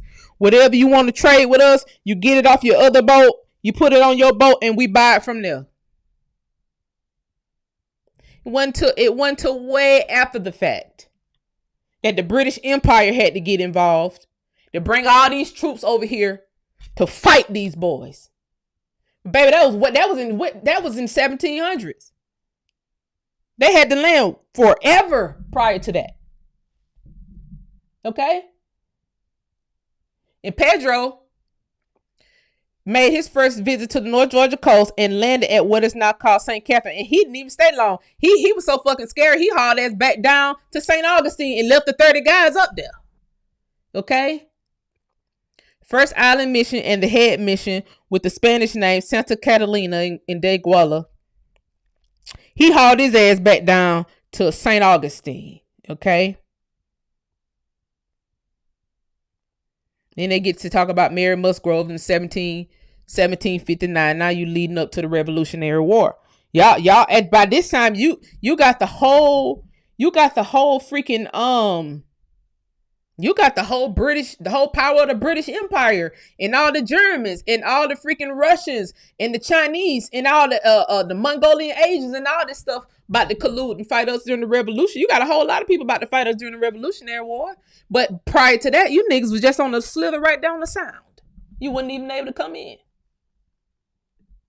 Okay? Just want people to know. Guala Indians. I mean, this is an easy fucking search. Guala Indians was a Muskogee-speaking indigenous group who lived on the coast region of present-day Georgia between Altamaha and Ogeechee. There go that name. There go that name again. The Guala lived on the Ogeechee River. So you mean to tell me Gullah Geechee is from Africa when the Guala lived on the Ogeechee River? Before and during the Spanish mission. This is very easy. This is very easy. Okay? Guala is a historic chieftain of Mississippian culture. This is very easy, but if you let these people play with you, the Guala were people who lived in low country wetlands. Is a Gullah Geechee not from the low country? So you mean to tell me there was a Gullah and a Geechee and a Gullah Geechee that was from Africa and the Gullah Geechees who were Indians? Now, can somebody make it make sense? And also for the people in the back, because there's always niggas in the fucking back. Always. Always niggas in the back. Here go the map. You got the Timken there at the bottom. This is Florida. And then cross, you got Gullah. Gullah on the land, Timken on the land. You can look at that as Jacksonville. That's Jacksonville. That's top of Florida, and that's South Georgia. And when they go, Ogeechee River is almost bordering South Carolina, because that as you go to this bend right here, you get to South Carolina. That bends into South Carolina when it start curving real bad like that. Okay, that's where it get to South Carolina. Okay. Let's see. First, they met the Mocama people, the tribe of the Timkins, and thereafter, this is the Gullah. They encountered the Gullah. Okay. The coastal territory of Gullah stretched north of the Altamaha River and south of the Ogeechee River. You bending right on into South Carolina. Okay. See what this is. What is this? Okay, yeah, here goes something that you could put in your pocket. I just for the people in the back. You know, sometimes for the people in the back, because they gonna say, well, George is named after King George. Yes. You remember the Negro school I just showed you in Tennessee, where they was learning both Greek and Latin? Okay. Yes, the Greek word Georgia indeed means agriculture or farmer. It means earthwork. Geo, earth, and urgent work. Earthwork, farm, agriculture. So what have we learned today here? You learn you got to start slapping the fuck out of some of these people. So they don't understand nothing but violence. And also for the other people in the back, since they don't understand how the South go. Let me show you. Let me just show you how the South go. Let me show you how the South go real quick. Let me show y'all, because somebody just did a video about it. Tell me y'all just that's not how you say Guala. That's not how you say Guale. Watch. I'm about to show you. Don't worry, I got you. Because I'm tired of this argument. I am tired. And like I said, I'm from the South, so I don't necessarily know how, everybody name pronunciation work across the whole United States. But did your mom go to school with a lady named Dorothy? Did they call her Dorothy? Or they call her Dorothy? They call her Dorothy. They call her Dorothy every time. They call her Dorothy. That's all I heard growing up. We know it reads Dorothy, but we gonna say Dorothy every time. Every time. So I don't need people to sit here and play dumb. Talking about, actually, that say Guali, and that say Gully. Where are they saying currently? Where are these agents currently saying Gullah Geechee derived from? What are they saying? Gola. But you can somehow get fucking Gola out of Gullah. But you can't get where these actual people were. The actual tribe of Gullah.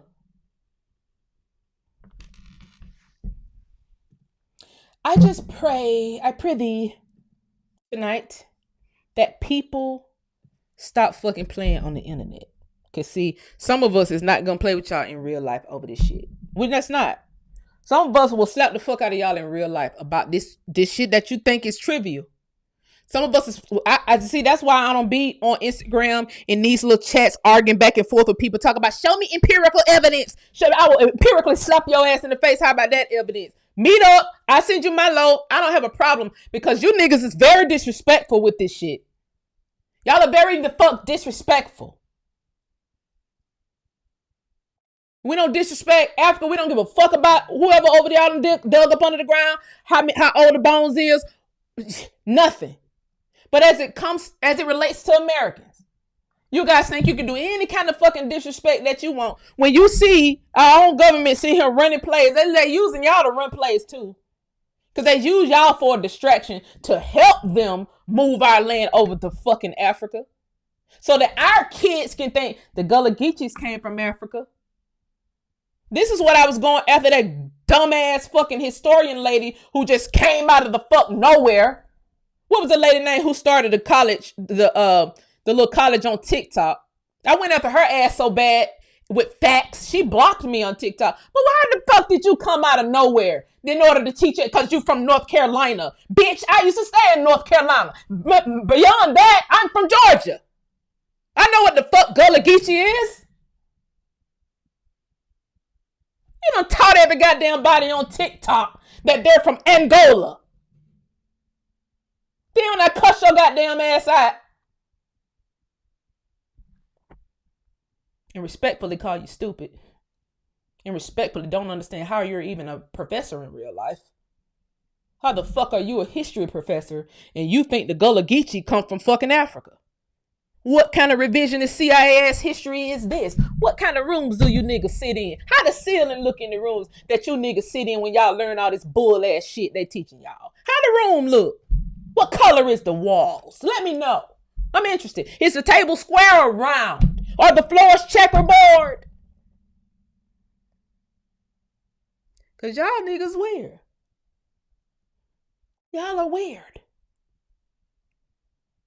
Don't fucking get y'all ass online trying to revise history that I learned when I was a fucking kid.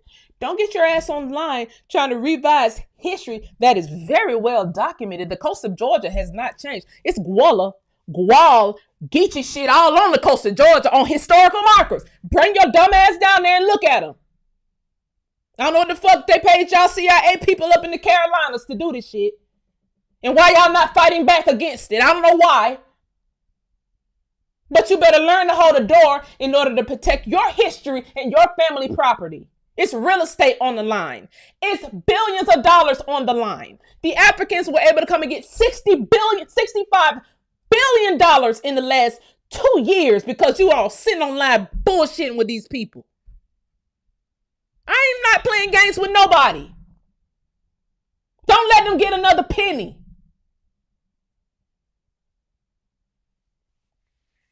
You sitting online asking for reparations. They got $65 billion and moved your goddamn ancient tribe to Africa. Angola.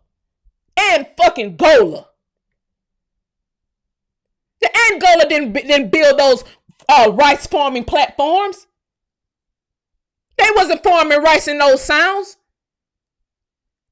They wasn't really military operations out of those swamps. If they was, they would be doing it today. There is no great African military that has been as great as our ancestors was over here in these damn swamps. And you're going to let them take the shit to Africa. It was the Africans who did it. The only tough men in the world are the fucking African men. Y'all out y'all goddamn mind. These men didn't call themselves African. How are they dark skinned and didn't call themselves African and you calling them African? Y'all in South Carolina let these people build a whole African fucking what they call it? It's a whole African nation in the Carolinas somewhere. It ain't no way y'all can get that shit up out of there. It ain't no way. It ain't no goddamn way. It ain't no goddamn way. They put bad luck on y'all, right on y'all heirs property, and y'all let it stay. Didn't protest it or nothing. They sitting there doing rituals right on y'all heirs property. You ain't even gonna combat it. You just wonder why your family keep fucking disappearing and dying. You wondering why you fucking broke. These niggas trying to do a whole life swap with you. They're doing a whole life swap with you, and you're sitting there depressed. Don't understand why your kids ain't learning in school. Don't understand why you're unmotivated. Your hair falling out. Your man beat your ass. Your man lost his job. These people sitting there doing a whole swap on you. Ritual after ritual on your heirs property.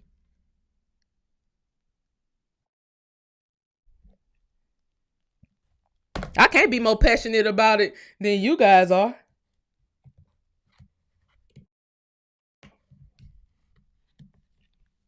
Ain't no fucking way. Ain't no motherfucking Moor, no African, no Spanish, or no British goofy, or no motherfucking body else better come my way and try to reroute my lands where my parents are from, where my grandparents, my great-great-grandparents are from. You're not gonna reroute shit. You might come excavate it up under, I know, but bitch, you better not rename it. Or I'm going to Congress myself. I'll be writing a senator or something. They trying to rename my shit. Don't let them do it. What is this African shit? Y'all put an African nation up here. Who approved of that?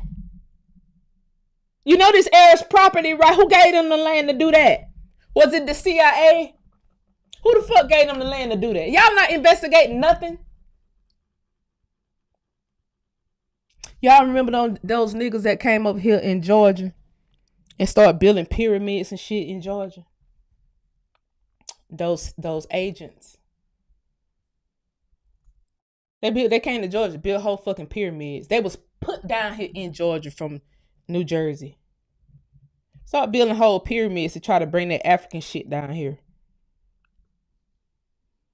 That shit did not last.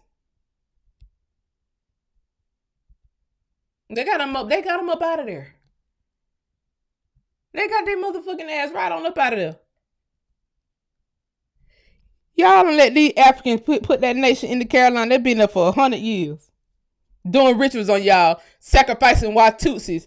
Goddamn got people missing in y'all neighborhoods and shit. Y'all don't even know it. They running a whole trafficking ring with the Russians on y'all. Y'all just don't know. Just so goddamn enamored with wearing the dashiki and speaking the little African language. You just let it happen. You don't know why your girl's missing.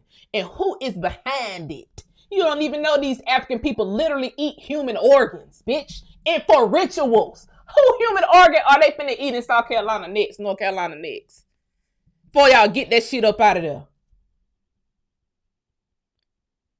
How many people went missing? Who made them go missing? Anybody investigating this shit? I'm not saying you gonna know every little single thing that's going on, but you can get the low hanging fruit. The African shit is low hanging fucking fruit. That's how it was easy to debunk that shit so quick. I never thought I'd have to debunk this shit here. But video after video, post after post, saying the Gullah Geechee and that amazing rice planting that they were doing was from fucking Africa. Bitch, we was dropping rice off to Africa. You don't remember our military planes dropping rice off in fucking Africa when they was starving? If they knew how to motherfucking farm rice, we would have never had to drop rice off to them. Where's the fresh water in Africa to farm rice?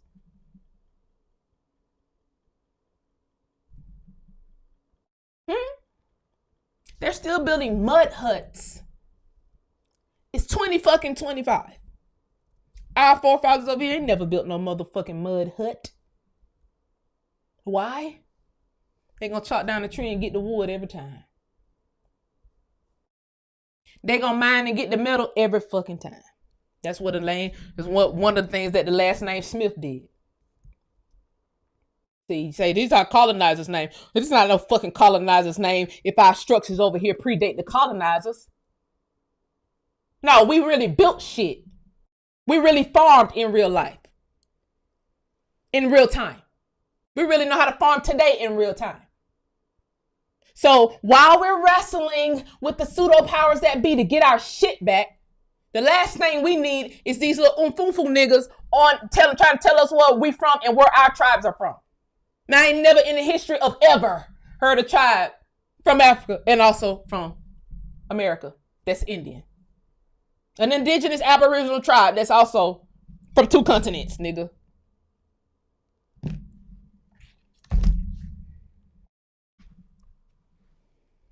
That goddamn made me talk my damn lip chop. I just be triggered, guys. And every time I go on TikTok, I'm not able to stay on there longer than 10 minutes because some bitch finna make me mad. And either I'm gonna sit there and go back and forth with a bitch or I'm gonna get off. And I got too much shit to do to sit and go back and forth with a bitch. So I have to turn my camera on and fuck everybody over at one time. Dumbass shit. Gullah Geechee named after Gola, Angola. When we predate Angola. And you niggas need to figure out whether you're a part of that Bill Clinton cloning operation. Because I'm starting to think they cloned Tyrone was about you niggas. Bill Clinton had his goddamn cloning thing that, his cloning operation that the Princeton University perfected. And then they started cloning niggas. But his shit was in Africa. Shall I put the flight records are on the line? USAlineage.com. You'll see. His charity was in Africa. His charity was based in Africa.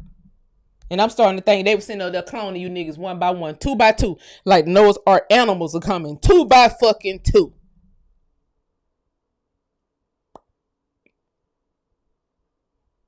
That's what I'm starting to think.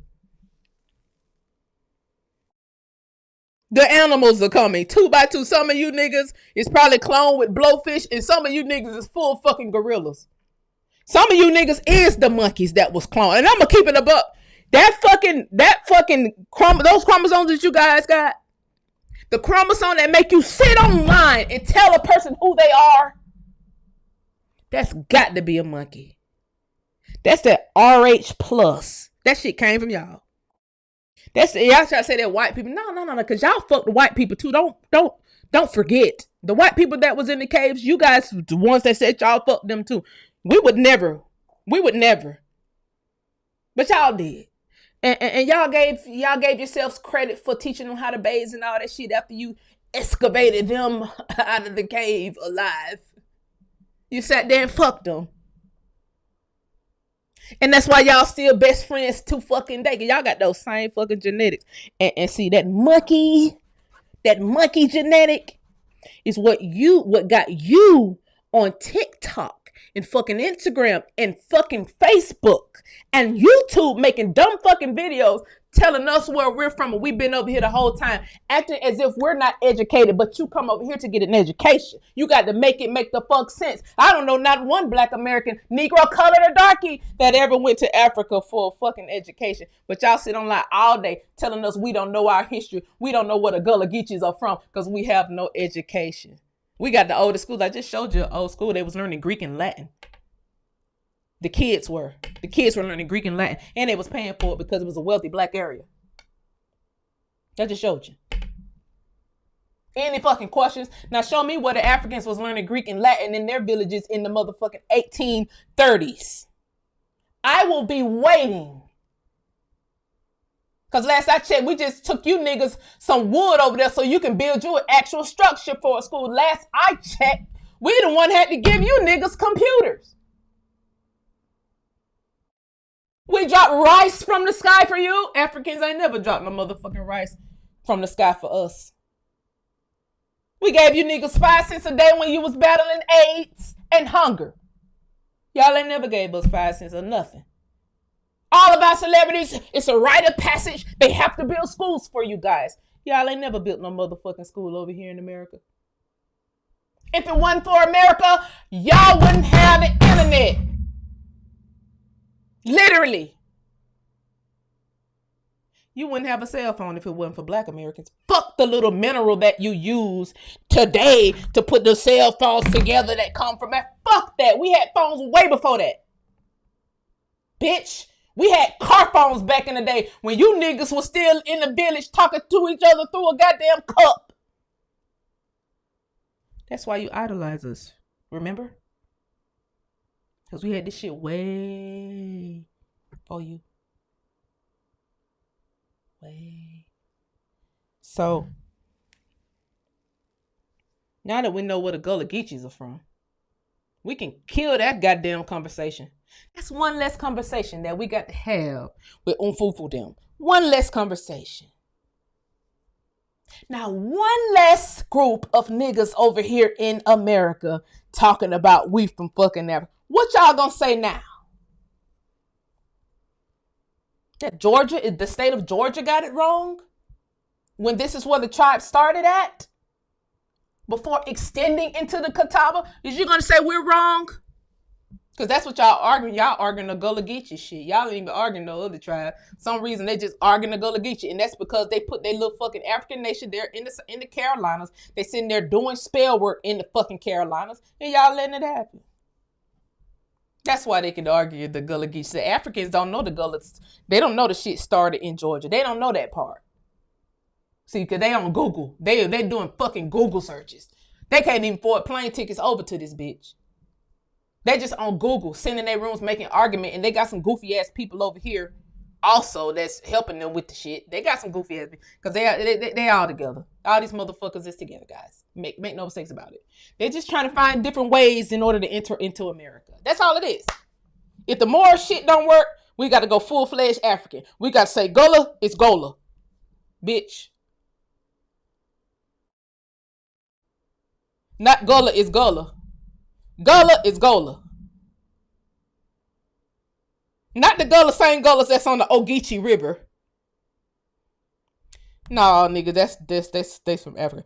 That's got to be this place. Was this place ever called New Africa or anything? Well, maybe because that was the Moors that had came and set up that right there on the outside skirts. You see, that was that was the Moors. The Spanish was the Moors, and see, the Moors is from Africa, and see, the Moors had came in and named Gullah, and so the Moors had bought the Gullah name from Angola, and that's how Gullah got into what it's called now, Georgia. Well, what the fuck about the Indian tribe and the Indian chief named Gullah and the whole motherfucking state damn near named Gullah? What about the fucking rivers? Did y'all name the rivers too? Because there was 30 of you niggas over here that got slaughtered. That got the fuck slaughtered. So in that small town when you niggas was over here, you fucking named rivers. You named the river systems. You named the darkies that was over here. You named the structures. You built the fucking pyramids. What else you niggas do in the small town when you was over here before you got murdered? Because you definitely got murdered. Let's not pretend like these Spanish people didn't get murdered. You was never let on inland, and you got murdered. And the one Spaniard that was able to come inland and get into the Yamasee tribe as an interpreter, he got murdered. He got murdered, and the whole motherfucking tribe split up behind that one motherfucking dark Spaniard that they led. Now, he was supposed to blend in with the furniture, right? Because he was dark too. They knew that motherfucker was Spaniard. They killed his ass, and they split the tribe up. That's why you got a Yamasee and a Yamasee. Today. On the books today. Now, these grand-ass Moors, Moroccan, Spaniard, African, where the fuck didn't they build Africa? I'm still confused. I'm confused, bitch. How is everything in America named after fucking Moor, fucking African, and they ain't did shit for Africa yet? And why is we still having this conversation in 2025? Because, see, y'all want our children to learn that bull ass shit. Y'all want our children to learn that Nazi shit. That's some Nazi shit. I want you to teach the people that the Moors was the Nazis as well. Y'all like to leave out the best part of fucking history. The Moors was the Nazis as well, bitch. That's our fucking problem. We stop killing y'all. That's our problem. That's our whole problem. You niggas stop being put in ditches. That's why we got this problem online today. Cause had we put y'all big mouth ancestors in the ditches, we wouldn't have had this problem with these young motherfuckers today. We wouldn't have had to waste our breath and waste our time battling these young motherfuckers in order to preserve our history over here in America. We wouldn't have had to do that if we see what we were doing was we was fucking, I don't know, in bell bottoms.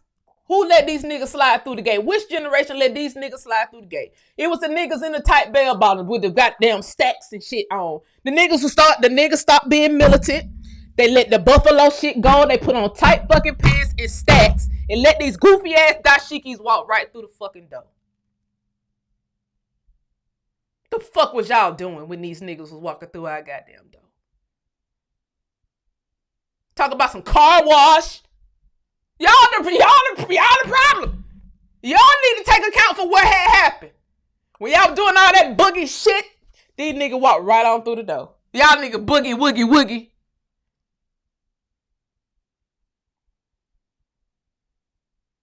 When y'all were boogieing, a boogie on down, that boogie down, and all that shit, y'all let these motherfucking...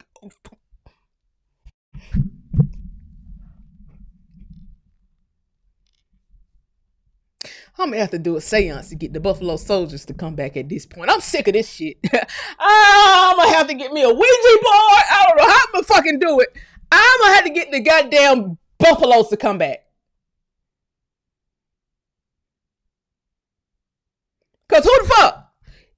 Why we got to be the generation to hold the door again? We got to hold the door again because more and more Africans are trying to pour through. They just took $65 fucking billion from us. Now we sit here, one hand on the door, one motherfucking foot on the door, one hand on the window, trying to hold these bitches up out of here. Trying to hold the flood waters, the goddamn African flood waters from coming in. And the fucking boogie woogie crew, don't y'all just sit back humbly, don't sit idly by and let us do it, watch us do it. Y'all help y'all ass right on back in. Nah, y'all get back in too. Y'all come on. Everybody under 65, bring y'all ass on back in. Just like we had that group of 60-something-year-olds kick ass down in Montgomery, kicking them people ass and see they in the fight. Everybody else, all you others, I don't give a fuck what state you in, get y'all ass in the fight. Cause not y'all not finna have us stretched about like motherfucking Superman trying to hold one fucking foot with the door and one fucking hand with the window and all this whole shit, trying to get these goofy ass Africans out of here. Y'all come on, get on the line too. At this point. That Gullah Geechee stuff shouldn't have went by none of our ears and none of our eyes. It should have been people in the chat the whole time saying, what the fuck y'all talking about? Who told y'all the Gullah is from Africa? What you mean African American? The Africans, it wasn't no Africans over here farming rice.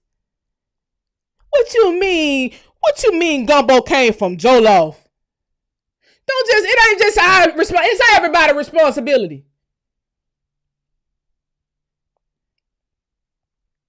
Them old ass African people is the one told these young niggas, these young fucking musties to do this to us.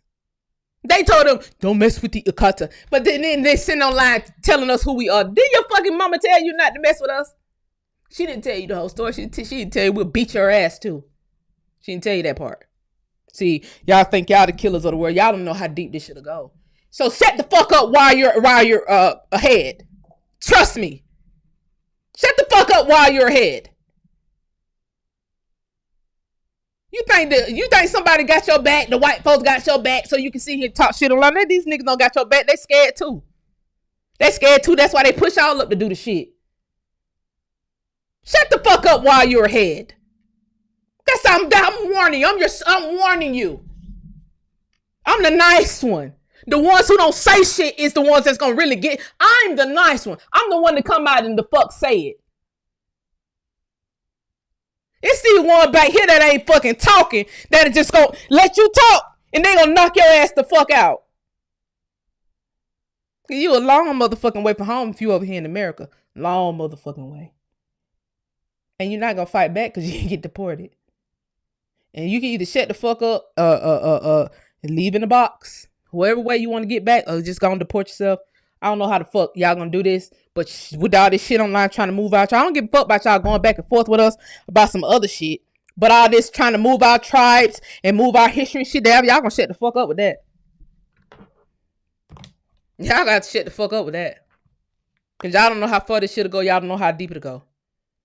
Now, and when nobody's trying to move y'all little ashukas or whatever the goofy shit y'all wear and the goofy shit y'all doing, y'all goofy fucking tribes, nobody's trying to move that shit to America. So don't try to move our American shit over there, bitch.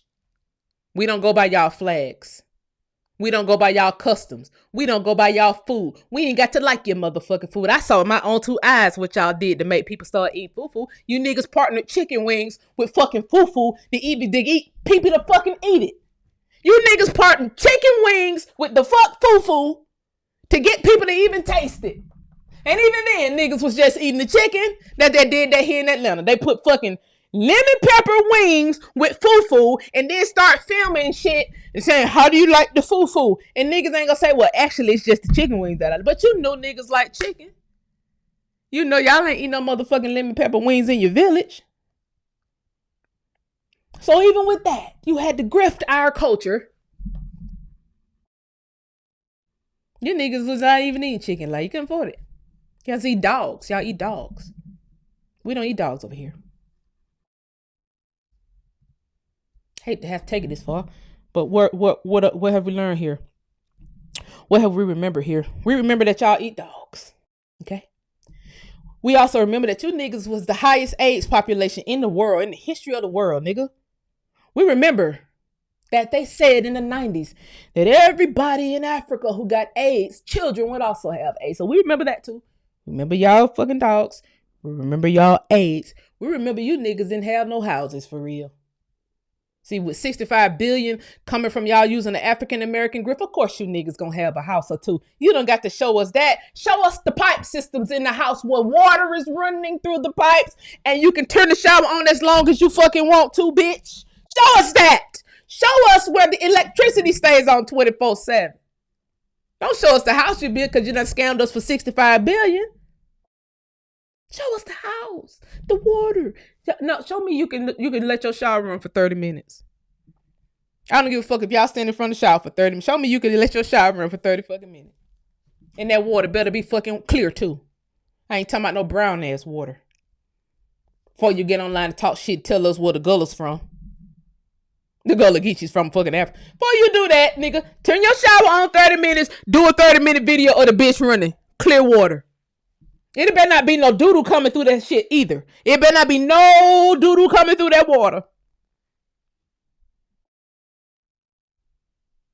Show us where you can flush a toilet.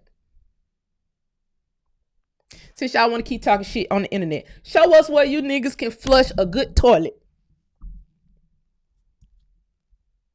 And I want it to be every country in Africa need to be able to flush a toilet before y'all come talk shit to us. Because every state in this bitch where our ancestors are buried can flush a fucking toilet.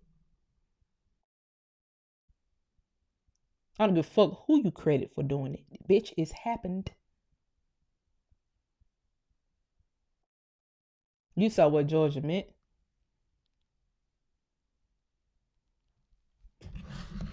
You saw what Gullah meant.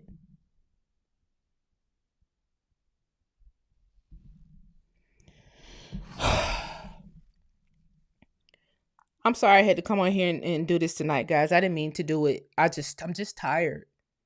I'm just tired. I think of my busy schedule and I think I do want to go on social media. I do want to talk to my friends. You know, I do like a lot of people on social media. I do want to see what the content creators are doing. But I cannot stand, temperament-wise, I can't stand this shit. I can't stand this shit. I can't stand this shit, man. It was some few Africans that I actually like. I don't even like nobody no more. If you were my friend and you was African, fuck it. Nigga, fuck it. If you ain't gonna stop these people from talking shit about us, fuck you too. Fuck you. Nobody never did nothing for me, no way. Fuck it. If you like me and you know I teach history and you know I talk about these subject matters and you see these Africans talking shit and you don't call them out, fuck you too. That means you don't value me. I don't let nobody talk about y'all motherfucking raggedy Don't let nobody talk about y'all homeland. Didn't even care about it till y'all started talking shit about us. This is defense mechanism here. I didn't start out talking about Africa. This is what you call a defense mechanism. This is me on defense. I don't want to come online and be on fucking defense. I like happy stuff. But y'all so mixed into the algorithm. I don't know why the Chinese keep. I know why the Chinese keep pushing y'all goofy ass in the algorithm. Chinese are the number one cloners. They made you niggas. They keep pushing y'all in the algorithm game. One day don't have to pay you, nigga. Y'all know all Africans are free on the fucking internet. They don't even get paid to do the shit. They don't get paid from TikTok. TikTok is not monetized in fucking Africa. They doing the shit just to be doing it. That means you getting a check on the back end from somebody. You got to be, unless you a goddamn dummy. You on the internet for free. We's not on this bitch for free. See? It's a difference. They willing to talk shit and claim our territory for free. Bitch, they thought they had a free ride in this motherfucker. They said we gonna come over here and take y'all place, and they had everything, bitch. They had the money. They had the clear out in. All they needed to do was get Kamala in the motherfucking door.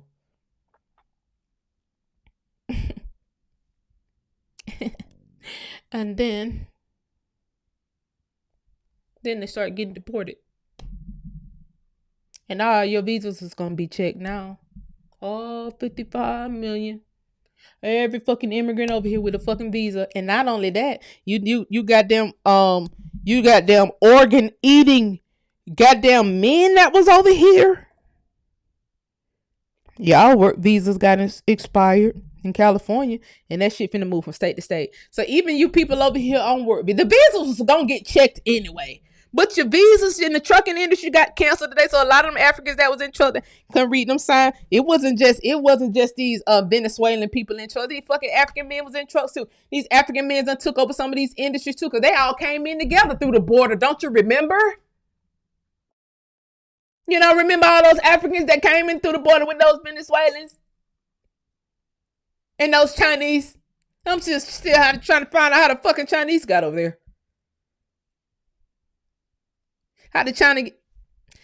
They all came in together. Some of them got work visas, start doing actual jobs, you know. When they work visas, them bitches getting canceled too. Good thing. I'm so glad. I'm glad about it. Get the fuck on. Bitch, go start trucking in Africa. Go. Free yourself. Free your motherfucking self.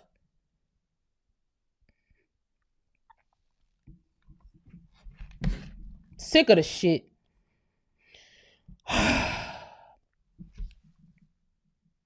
Woosah. I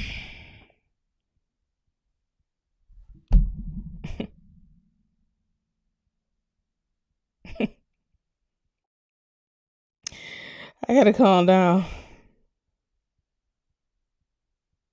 So I said they absolutely did. There's a bunch of them out here driving trucks out here and can't speak no fucking English. If you can't speak English, I know you can't read that sign.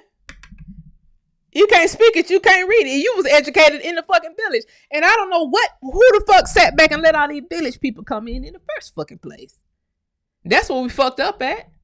We should have been asking these, was you raised in a village or a neighborhood? Okay, but if you was raised in the village, you cannot even enter into this school. If you was raised in the neighborhood, you can't even do this job. If you was raised in the village, you can't do this job. This job is for people who's raised in neighborhoods, ma'am, sir. That means your ancestors didn't work hard enough to put y'all in a fucking house. So no, you're not going to work hard enough on my job. You're going to start busting fucking U-turns on the highway, dumbass. That's a village shit. That's some village shit. Nobody who's raised in the neighborhood would have did that. We know about busting U-turns. We know about busting U-turns in regular neighborhoods on the street. You better be careful. This fool son of a bitch did that shit in the middle of a highway. And village shit. That's village shit. And we got to start calling people out for the village shit that they do and start making people feel very bad about being raised in a fucking village. Bitch, it's 2025 and your generations are still being raised in fucking villages. We're not the fucking same. Bitch, I would not raise my kids in the village today, and I'm a girl. Bitch, I'll go chop down the tree if I got to and build a house. I don't give a damn if I got to put some limbs together. I ain't gonna have my kids in no mud hut. That's how they killing y'all ass over in Nigeria too, guys. This is how they killing them in Nigeria. The fucking houses are made of mud. The fucking mercenaries is kicking them up. This is not funny, Lord. This is not funny. This is not funny. The fucking mercenaries are kicking the mud walls in. Because it's fucking made of mud. They kicking the walls in and killing the people in the villages. Like, you ain't even got to go, ain't no front. You ain't got to go through the front. They ain't going through the wall.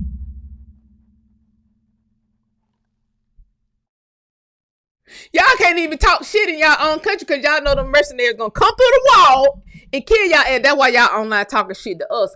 You need to redirect your attention to the people who actually harming you in Africa. Your brothers and sisters in Africa. Your motherfucking older cousins and shit that's over there killing y'all in no village. You need to redirect your attention to them too, but you need to redirect they kicking your fucking walls in, bitch. And then when we get online and tell y'all too, y'all get mad. I don't give a fuck about y'all getting mad. I got mad because y'all tried to move the Gullah fucking whole fucking tribe to Angola. You thought that shit was gonna fly? They kicking your motherfucking walls in your village and killing everybody inside the mud hut. You're not even motherfucking protected in your own homeland. That's why y'all running over here. Y'all know y'all older cousins kicking y'all ass, beating y'all ass all upside the head with the butt of the gun. Y'all niggas out here talking shit to us and getting your ass beat with the butt of the gun. I ain't never seen no shit like this in my life. Ain't none of my big cousins trying to beat my ass or nothing. They living their motherfucking life. Living good. Eating good. Get some good head like you should be doing. But you can't get how you getting head and you live in the motherfucking mud hut. And you can't even get fucked from the back if you live in the mud hut. You taking back shots and somebody kick your mud hut wall in. Imagine that. I can't even get no dick from the back. And this nigga trying to kick my wall in on the mud hut.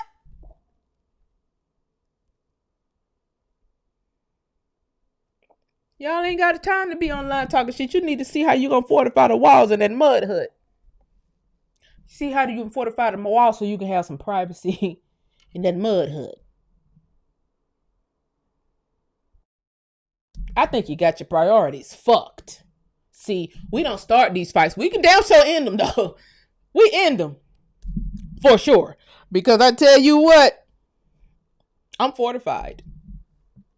I don't know a person in America that's not fortified other than the homeless. And it's a matter of time before they be fortified too. You niggas is all but homeless if you live in the fucking mud hut because you live in a mud hut. That's homeless.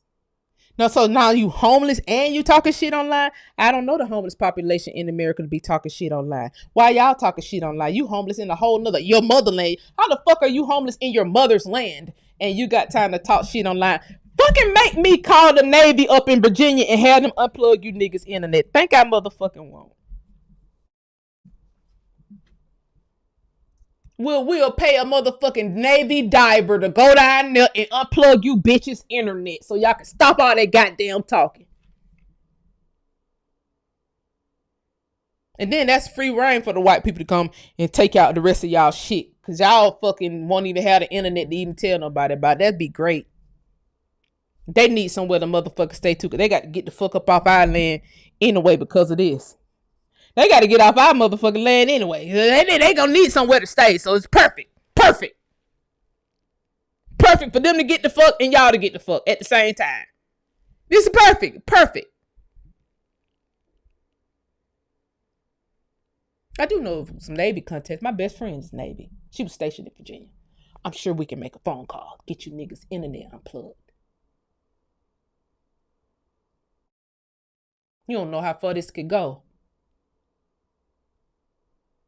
Every time you see an American, you should be thanking us for having a little bitty copper that you have.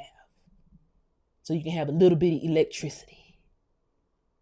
You want to talk about the one little mineral that come from fucking Africa that we put in the phone. You know they can put another mineral in the phone, the whatever the fuck mineral, the cobalt or whatever the fuck. They can use something else. They can substitute something for cobalt. We had phones way before we start using y'all cobalt. There's also cobalt in America. It's cobalt all over the fucking world.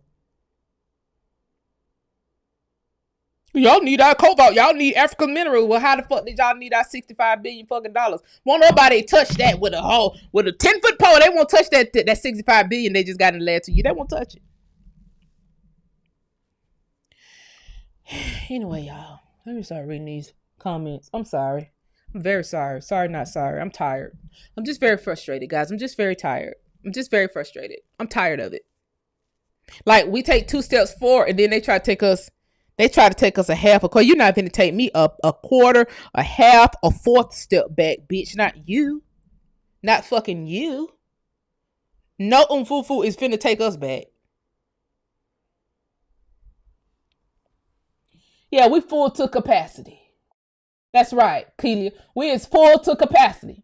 They love each other. Throw them all in there. Yeah, everybody got to go. Everybody got to go. Because the law said the white men was never supposed to have our land. I pulled a file. Don't worry. Then they start coming in through back doors. We're going to talk about that later on this week.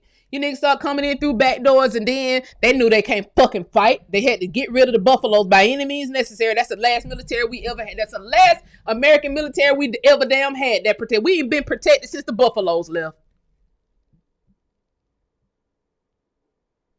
We ain't been protected since the buffaloes. I'm going to say it. Because how the fuck is our military even letting us get targeted here in our own goddamn America? You know who we are. You dug up the mountain in Tennessee. You saw us a black lady. You know who we are. You dug up my ancestors shit at Smithsonian. You know who we are. You ain't got to play dumb. These motherfuckers talking shit to us. Get rid of them. That's what the military for. We shouldn't have to argue back and forth with these niggas when y'all stealing our money off our heirs, probably good heirs property. When you done turned our heirs property into a state park and you know you're making the money off of tourism. When you done turned our heirs property into some bullshit and you know you the one getting all the oil off of under there and making it go to the fucking coast and making it go wherever you want to make it go in your pipeline system and not paying us any royalties off the shit. You should be at least using the military to get rid of these enemies for us. Don't let Netanyahu don't own the fucking America. How can he use our military to get what he fucking want? Was my ancestors not important?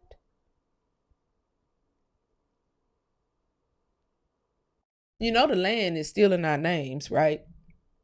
We're the only ones that's recycling this fucking name. Y'all be Browns and Smiths for 2 generations, and then that shit done wipe right back to Malinkowski. Bitch, we're still Browns and Smiths and Thomases, bitch. 30, 40 generations later. You was 3 generations of Thomases in your white family. We're still Thomases.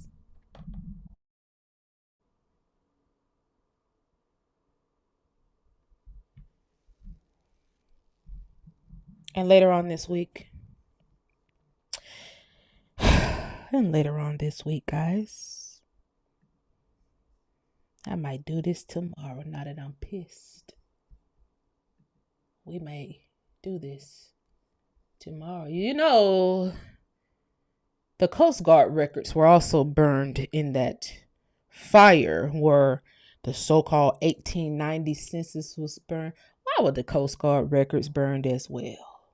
Can anybody tell me why all those old Indian tribe records were burned, and as well as the Coast Guard records?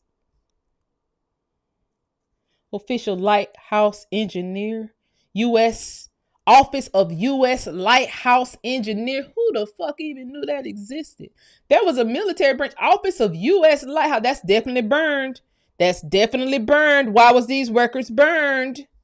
Somebody got to motherfucking riddle me. They was burned right along with all those Indian records. Guys, in the burn pile, bitch. In the burn pile.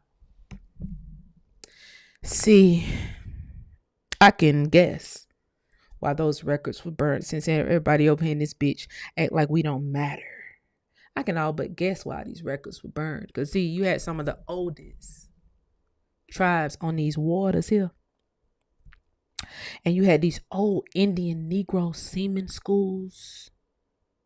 These Indian schools where these merchant seamen was in there learning these boats and how to make boats and how to drive boats. And then you had these networks of rivers and these sounds where the original Coast Guards were.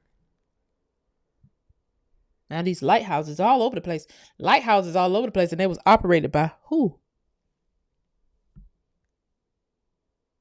Why isn't that branch of the military? Is that branch of the military still operating? I don't know. The records were burned.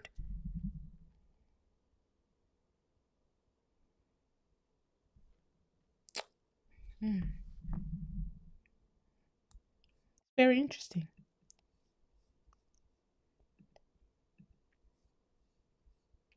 Very interesting. Maybe I need to conjure up the men who worked at the lighthouses.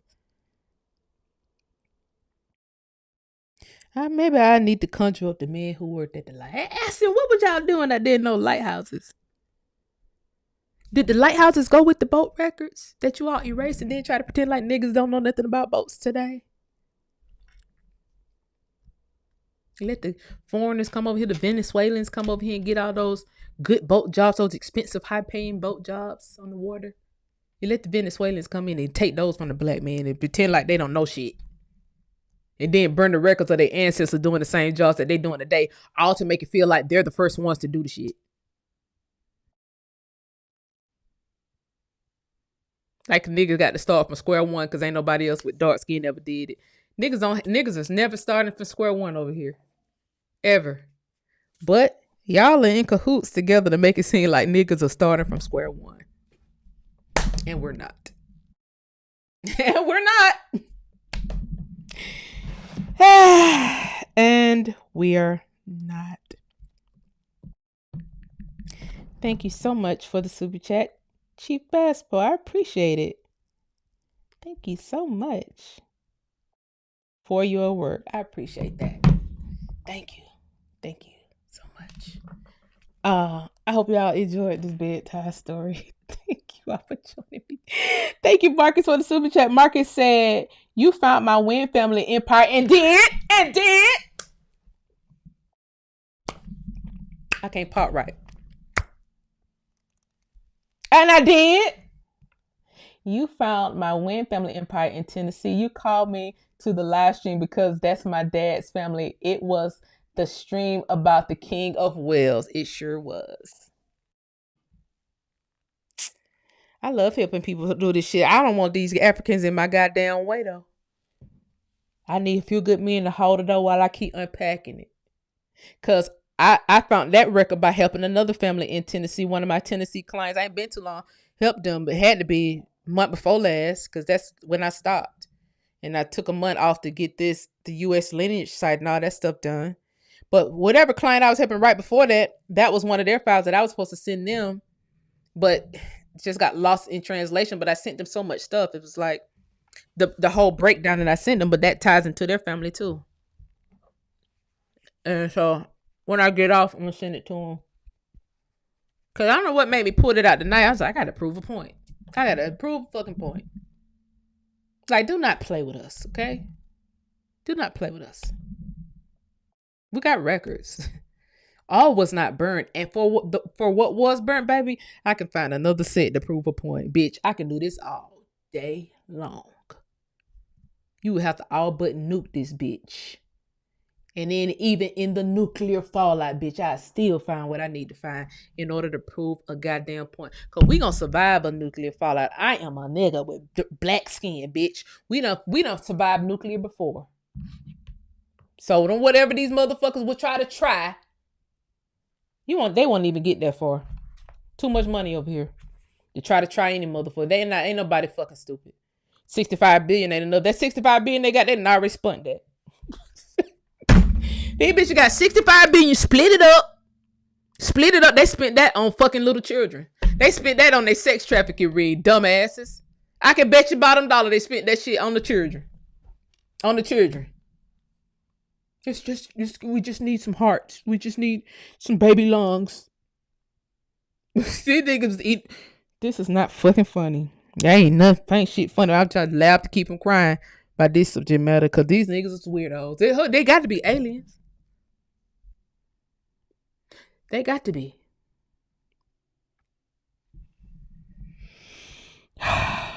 Thank you for the super chat, Marcus. Marcus says there's a reason why only Marine Corps has their boot camp on Paris Island. Wait, what? What I miss? I must be. Wait, I done missed something. There is a reason. There's a reason why the Marine Corps has their boot camp on Paris Island. What's the reason? I missed something. What I done miss? Wait, hold on. Marines.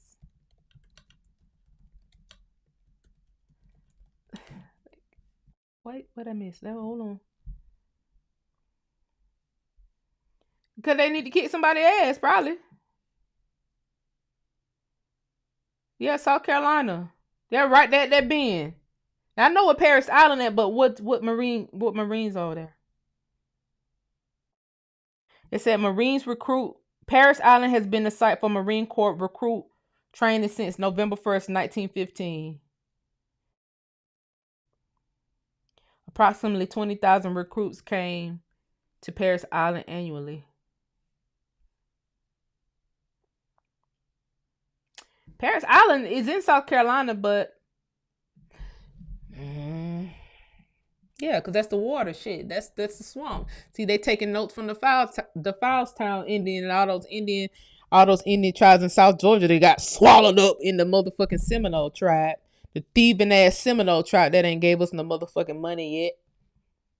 They erased all the good tribes that was down there in South Georgia, the ones who really kicked the British ass in real time. And they said it was the Seminoles, and the Seminoles were running away slaves from Africa. The Fowlstown Indians were no runaway slaves from no motherfucker. Well, we don't want to kick their ass. Those my ancestors. I'm just saying that my folks buried down there today. On the site. On the Seminole site. I don't fucking know how it became Seminole. When they wasn't the ones doing the real fighting. That was Emothel and them, and they said Emothel and them was Seminoles. When Emothel was not a Seminole. But it is what it is. He's a Seminole for the sake of history. But I know what it is. And it is what it is. That's like saying Donna Maria was a Seminole instead of saying what she really was, which was a Timucua. She was a Timican. But for the sake of history, she was a Seminole too. Yeah. Everybody that was dark skinned got wrapped up into some Seminole. That's fucking full fucking white folks today.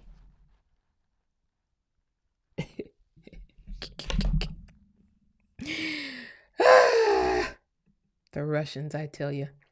Thank you for the super chat. The ancient war Black Americans are not at. I'm tired of it. I'm tired. Tired. Thank you so much for the super chat. I appreciate it. Ooh, not a big face homer. You must have really liked the bedtime. I appreciate that. A big face homer. Okay? I appreciate that. We, the indigenous Indians, have a wealth of history and culture. Thanks, Queen J, the excellent history report. I appreciate it. Because, boy, I got one foot on the door and one hand on the motherfucking window. I'm Supergirl tonight. I ain't let nobody in this bitch. In my PJs. Okay? Thank you so much. I appreciate you, Retta Kund, for the super chat. Thank you so much. I appreciate you guys. I appreciate it. Ra Israel said, a hippo character with pink. Thank you. Pink flips it backwards and raises his thumb up to the air. It's a super sticker, guys. I can't see it, but I can just read the characters. Thank you so much. I appreciate it. Thank you, Miss Jane Wilson, for the super sticker. Pair character flying in the air. Yeah, that's me. That's me trying to hold shit together. Trying to hold these niggas together from the website to the damn history to TikTok. What the going on? I feel like Chuda Beachy and Robin at this point. Thank you so much, Miss Jane, for the super sticker. Thank you, Alton Russ, For the super sticker, he said, always late to the party, but I know I enjoy the replay. I hope I didn't miss too much. I don't know when you came in, but I'm sorry. For any yelling that I did tonight, my apologies. Okay, this is supposed to be a nice and easy bedtime story, okay? We all in our PJs, we all chilling. I ain't even realize it was 1 in the morning. Let me hurry up and get off here. I'm sorry, guys. I ain't mean to do this. I ain't mean to do y'all like this. It's 1 in the morning on the East Coast. I'm sorry. We all here at 1 in the morning. Thank you for the tree mood. I appreciate you so much for the super chat. Ready to get North Georgia and Western NC back from them. Amen. Boy, that's some good property over there, boy. Elon want that property bad in Western North Carolina. But Elon, I believe Elon the one paid these goofy ass people say they from the Gullah Geechee from North Carolina. He probably gonna slide in the back door, talk about he's some Gullah Geechee or some shit in order to steal that area. But you just never know how this will go. You just never know how this will go. You just never know how this will go. Thank you so much for the super chat, dear. My PJ's getting tight. Exactly. Oh, Randy Marsh said, I'm pitching a tent. Y'all.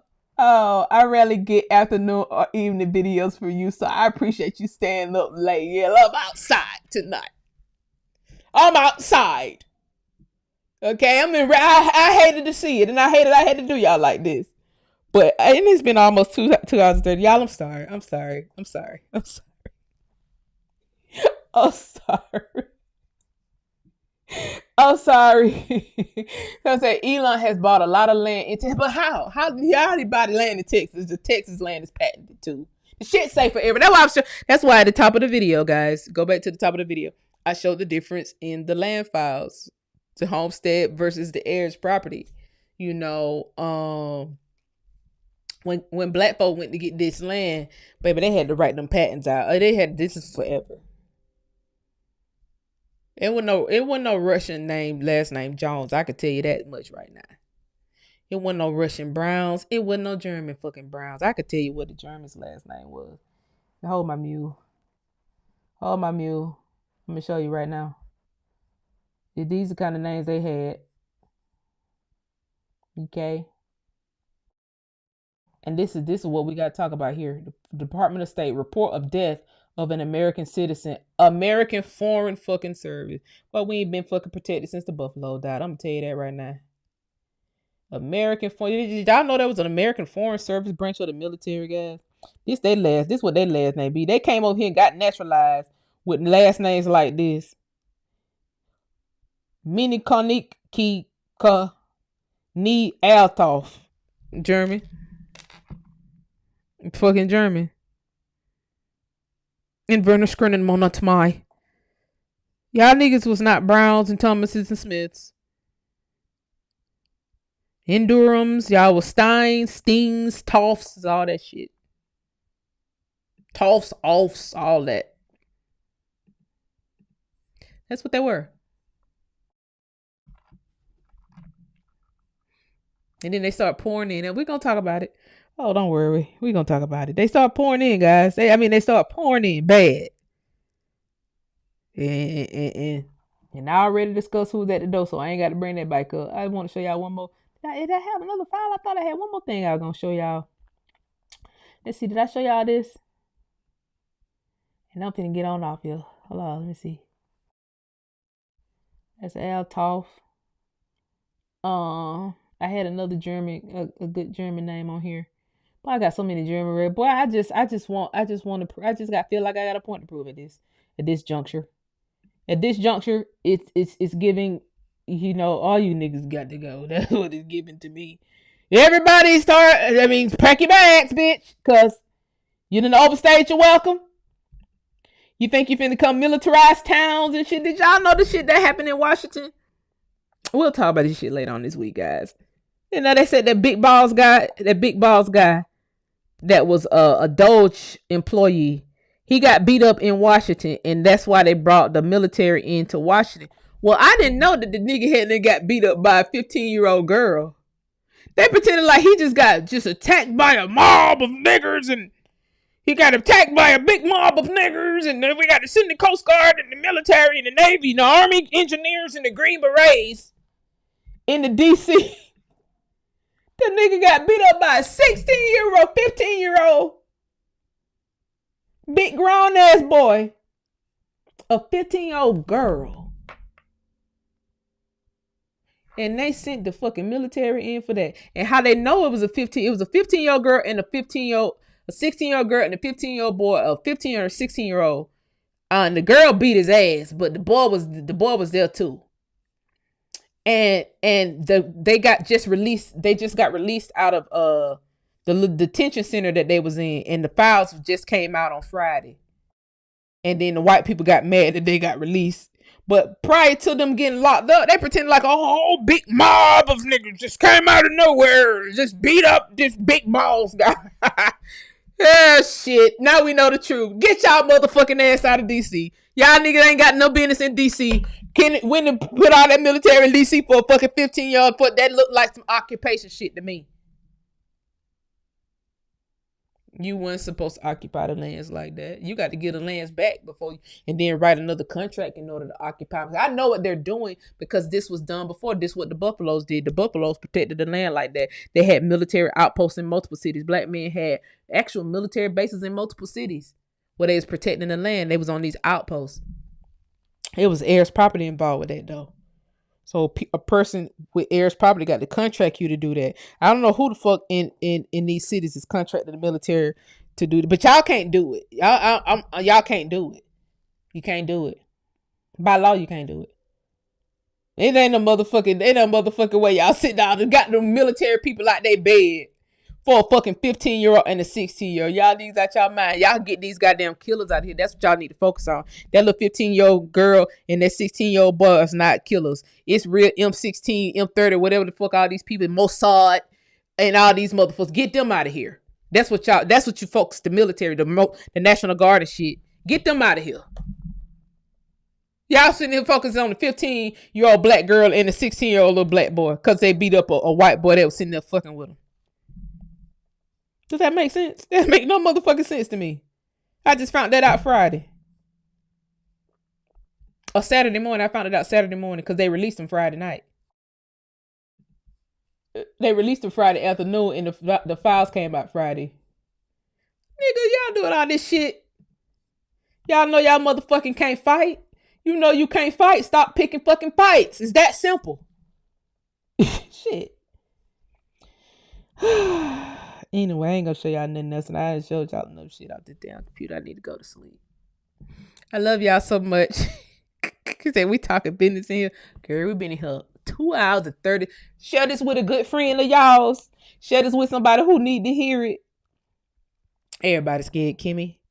Everybody's scared. Netanyahu is supposed to be locked up. I don't even see why he's still alive. He got to keep a war going so he can stay out of jail, but his case is still pending. That nigga supposed to be in jail. All these niggas supposed to be locked up. Y'all niggas over there eating kids and fucking kids. What the fuck wrong with these people? Y'all was never supposed to even be outside with us, if I'm going to be quite honest. You're not human if you can eat a fucking human liver. Yeah, bitch. You're not human. You're an alien from outer space. You a cyborg without a face, a heart, and a mind. I love y'all so much. Share the live. Should I come back on here tomorrow night? Oh, if you're on the website, guys. If you're on the website and you're new to the site, you got to log out. You stuck on the login page. You have to log out and log. I don't know why my shit showing like this, like in real time. It is showing. It's not showing the full thing on the screen, guys. I don't know why my files is like this. But log out, log back in. I mean, not log back in. You're gonna always be logged in. Log out. Go back to the search bar. Type in website straight uslineage.com, and then you'll see that you're logged in. But you got to clear. If you're stuck on the login page, or you stuck in your your back there in the back, where your name and where you change your name and stuff. Go back to your search bar and just put the website in straight, and then you'll see that. Put it in with no backslash, forward slash, and then you'll see that you're logged in. Okay, and then you will be you should see everything then from there. Okay. Okay. I love you guys. I hope y'all have a good, blessed night. I hope you have enjoyed this live. Maybe I made you laugh. It's a serious matter though. Like, very serious. Like, I can't take it. I'm tired of these people. Get them off my land. I demand thee. I beg of thee. I'll see y'all later this week. Goodbye. Good night.